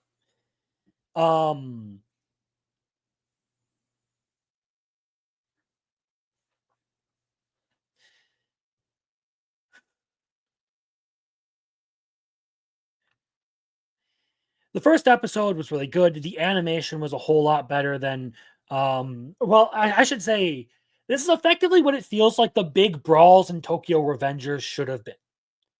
A lot of things about this are things like, oh, I wish this would have been the way Tokyo Revengers was. But I also like the characters in this a whole lot more. For one, it's not focused on a total pansy of a useless dude like Takamichi Hanagaki, who has like no spine whatsoever, and he wants to save some crazy fucking psycho and Mikey. Like, there's not a lot about Tokyo Revengers that I like, because the more you think about it, the less it makes sense.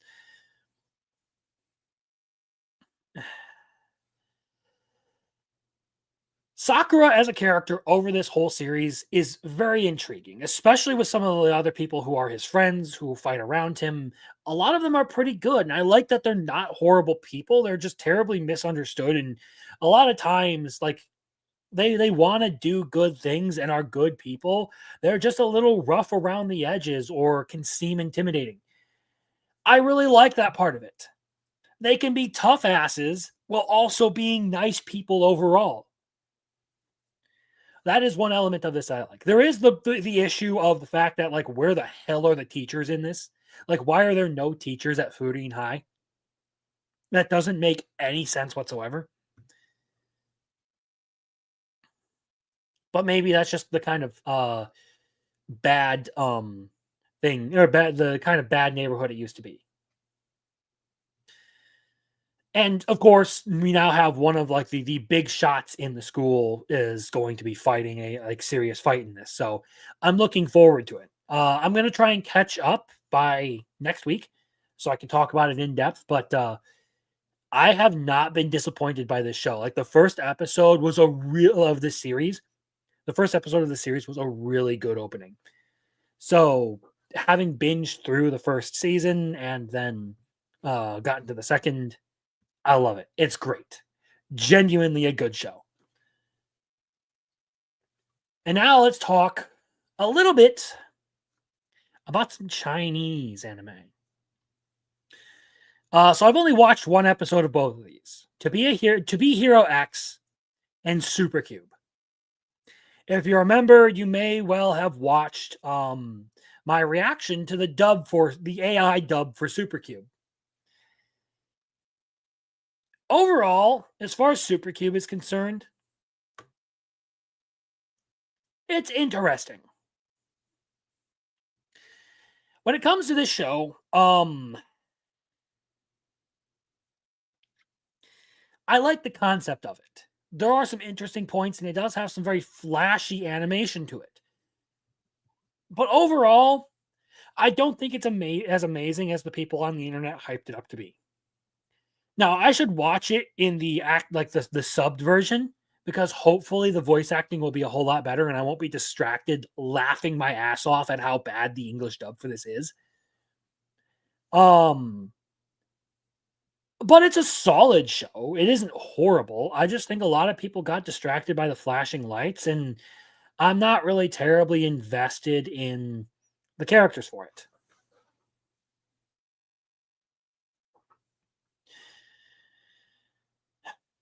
I mean, there's some weird like time looping thing going on with it. The main character has some interesting powers, but I've only watched one episode, so I don't know where it's going. The other one that I've only watched one episode with and just haven't kept up with is To Be Hero X. And To Be Hero X, there are a lot of interesting things about this. So in the first episode, there are some interesting like world points that are made as far as like how the heroes get their powers, and the writing has at least been somewhat interesting. So it is by no means a terrible show. I do like the way that they switch between 3D and 2D animation. So I will try to get affiliated with this, or get caught up with this one a little bit more, because, well, this one's actually a genuinely good one. And if I keep watching, I may just end up liking the rest of the show, and it may end up going into a must-watch category. But right now, I've enjoyed it. It's been good.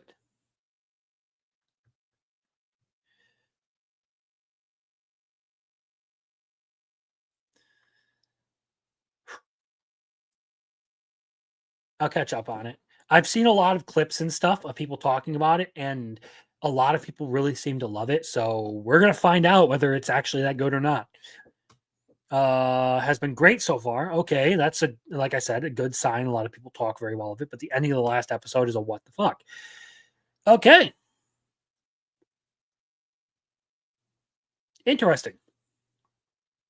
So yeah, that's pretty much going to conclude that's pretty much going to conclude talking about anime this week. I don't know if there's maybe I'll get to Mono as well. We'll see about that, because Biggle seems really insistent that I check out Mono. But so far, this is how I'm feeling about the season. Right now, the ones I'm really heavily considering dropping are Moonrise,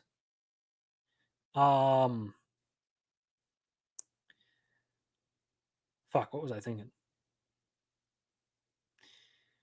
It was Moonrise and Can a Boy-Girl Friendship Survive? Those are the ones that I'm heavily considering dropping.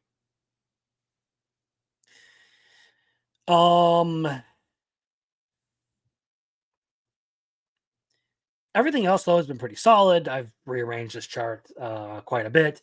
Fire Force did step up quite a decent bit. And I don't know. We'll see. We'll see by next week how things are looking. If the drama keeps brewing here, I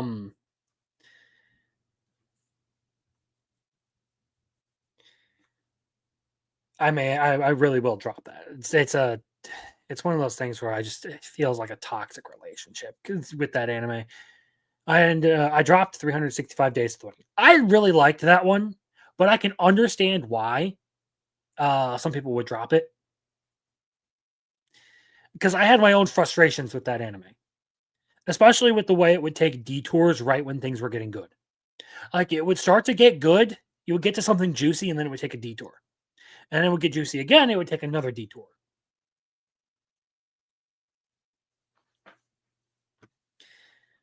So, like, I get it.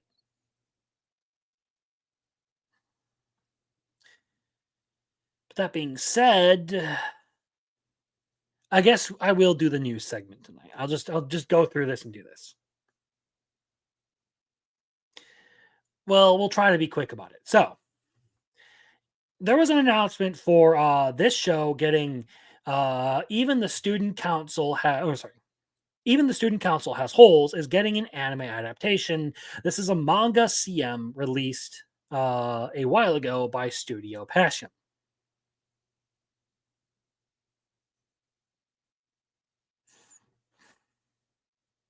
And this caused a massive tism on the internet, particularly of this. This one little clip here caused a huge, huge problem on the internet. And now, the big issue is because of what's going on at the bottom of the screen here, the tape over the nipple. But turns out that this is a male character. So a lot of people went to the internet to, stereotypically start talking about everyone is a PDF file who watches anime, and they're talking about how all the weirdo stuff gets animation.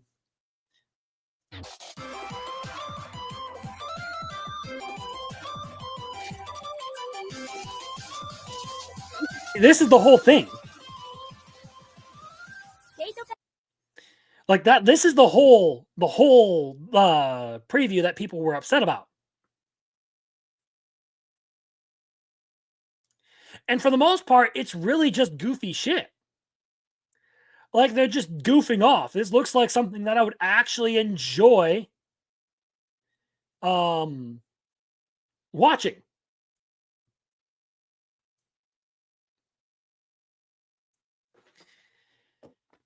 So, if you're asking why people were pissed off and why people were calling everyone a PDF PDFs for this, because apparently, if I'm not mistaken, this is an ecchi manga.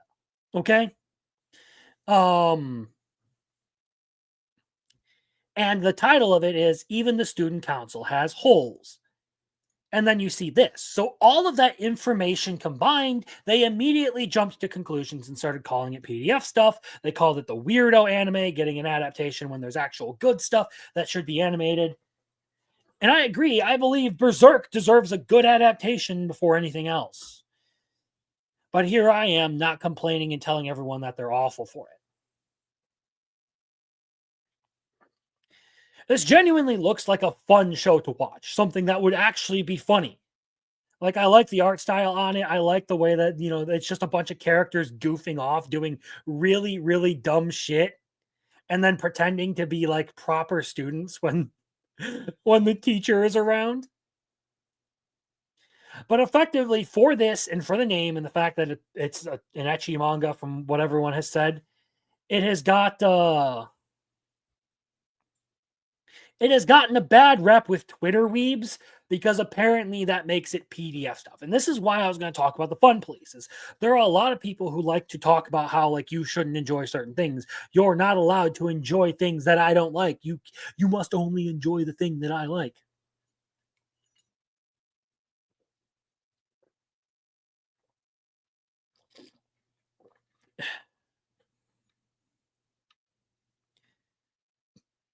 But like I know almost nothing about this, and I would much rather judge it on its narrative, because keep in mind a lot of people also made the same freak out over Uzaki-chan wants to hang out,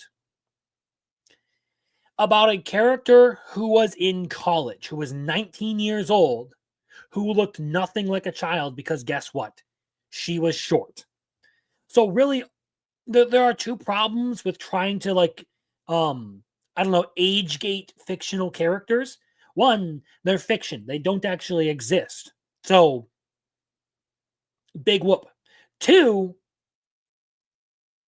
well, height of consent.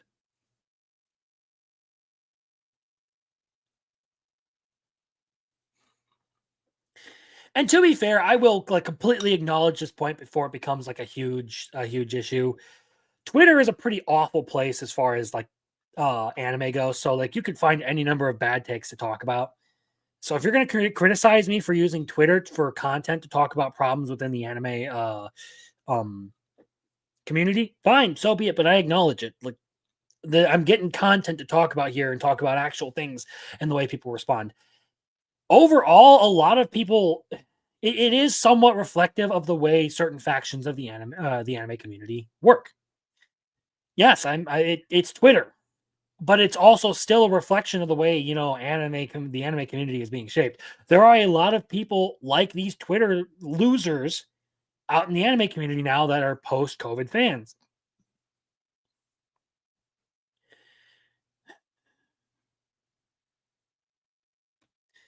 I wonder if demographics are the reason why most really good seinen get bad adaptations compared to the stuff for teens or younger, i.e. Berserk versus an ecchi one, etc. Yeah, probably. That may have something to do with it. I don't know. It could just be the fact that they picked bad studios. Or what have you. But yeah, this is the starting point for tonight. There's a lot of people who will make a big stink about like effectively they'll make a huge height of consent argument over characters without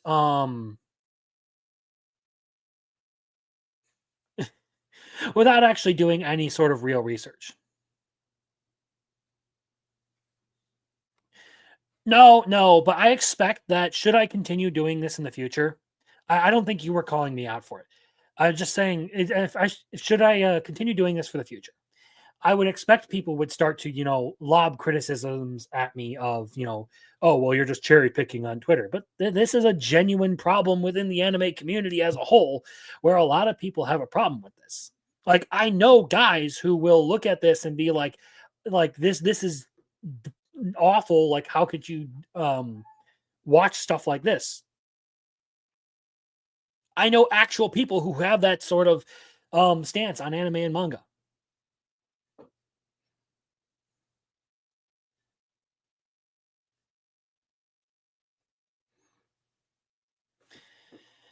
And then they, you know, but these people will, like you said, try and come in and co-opt all this stuff, and they do need to be gatekept because they literally only watch the most popular stuff and then complain at you for actually like being willing to check out a bunch of other anime and stuff and talk about things. So we will move on to the next point. Again, another guy who was definitely worth following.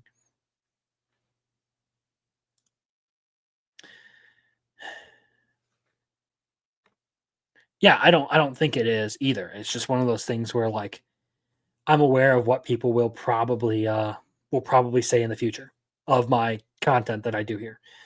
So Brandon Varnell resharing retro anime here of Ruin Explorers posting a fan service scene, saying sarcastically, of course, remember the good old days of anime where there was no fan service?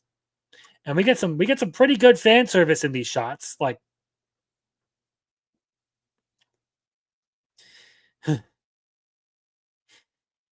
ooh.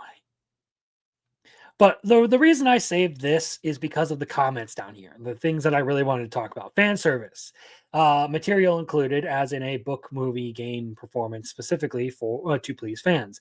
This is straight out of the dictionary. How the fuck is this a bad thing?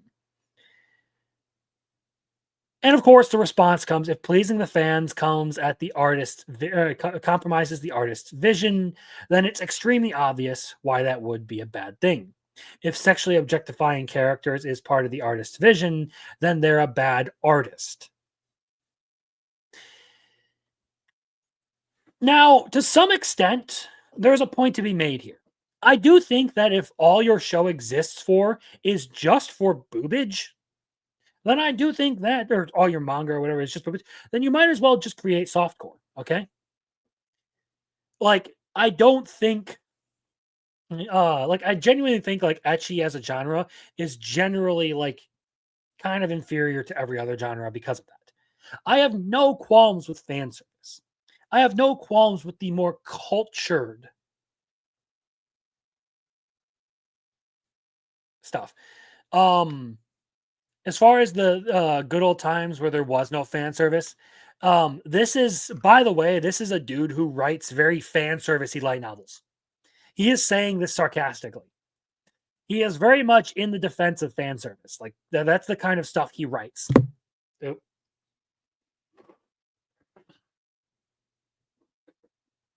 I've actually been reading one of his books, American Kitsune, and like for the first like 5 chapters, the main female character is completely butt-ass naked.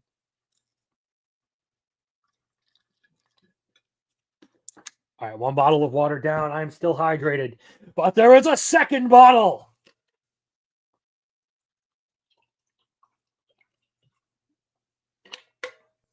Remember to drink water, people.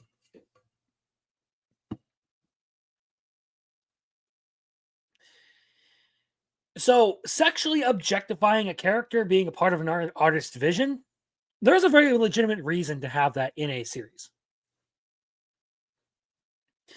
Like, you can do a lot with stuff like that, okay? I think there are a lot of good points where you actually can use that to the advantage of the series. Like, sexually objectifying Faye Valentine. You want to know what? That was the whole point of her character. She was effectively a honey trap. She used her good looks to her advantage.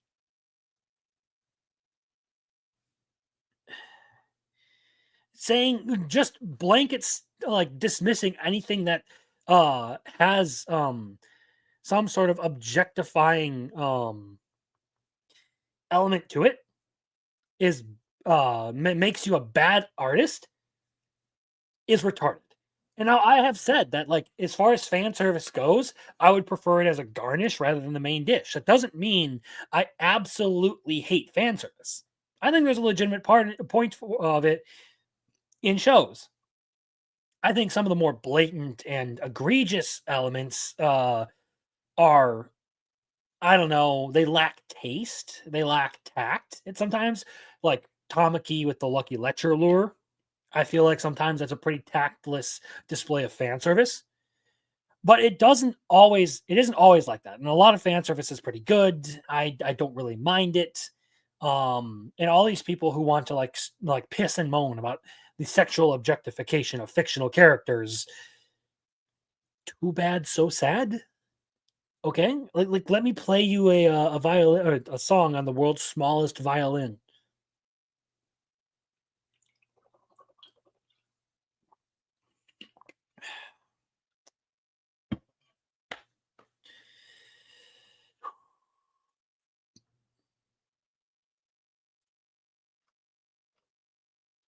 So yeah, that's pretty much the fun police part of it that I did want to talk about.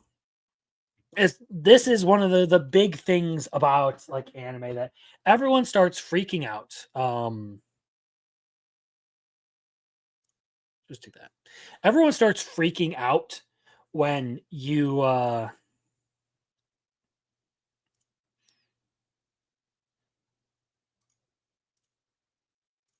close some tabs here that I don't need anymore. There we go.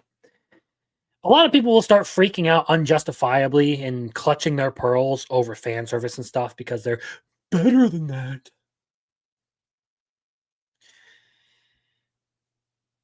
But all things considered, you're a retard, okay? You're just genuinely a retard if your biggest complaint about a show is that it has fan service. I feel like a good show is a good show regardless of whether it's pervy or not. And a lot of times when I judge like ecchi anime or manga, my judgments have nothing to do with the fact that their fan service is over the top or anything. It has everything to do with the fact that their stories are bad and that they just aren't well written. Okay? Like a lot of ecchi anime are like that. They are poorly written shows that have a lot of boobies. And if they were good shows that had a lot of boobies in them, I would probably really like them, okay? But if I want that kind of content, I can find better renditions of it out there.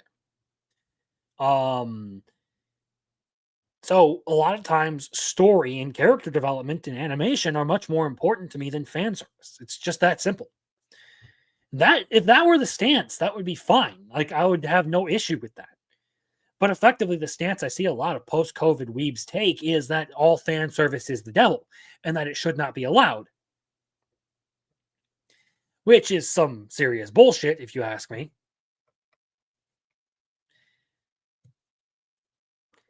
But that's genuinely what some people believe. The ones calling for censorship are the ones with a stick up there. Yeah, good content is good content, and fan service was a thing back in the day. And fan service was a thing back in the day, and it is less common since there was less media. Yeah, there's always been fan service and stuff. I mean, it just how well is it done? Again, like I said, fan service is a garnish for a good series, not the actual main dish itself. At that point, once the fan service becomes the point, I feel like you're just making softcore. I prefer to have a good plot, a good series overall. That's why I actually do enjoy, like genuinely enjoy Please Put Them On, Miss Takamine-san.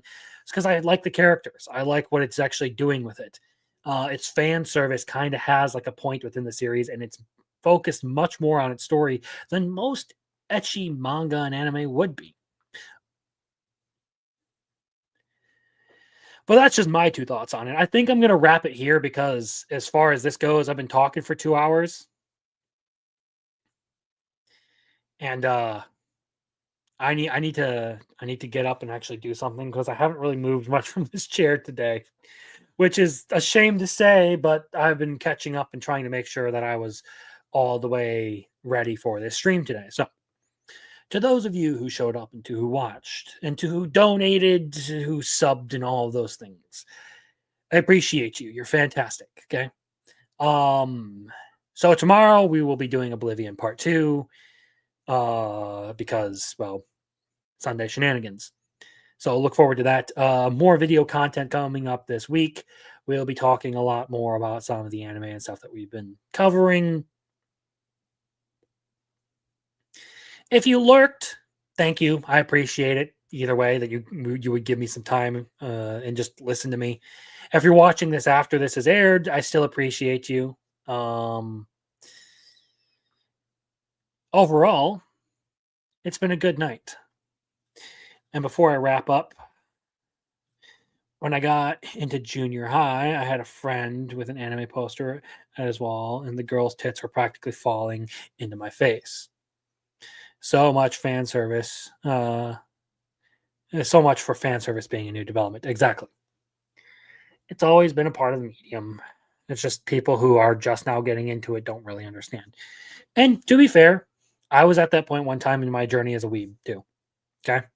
When I first started, I was kind of in the same boat, but the more and more I've watched, the more I've developed my opinion and become a more cultured person, someone who understands this better.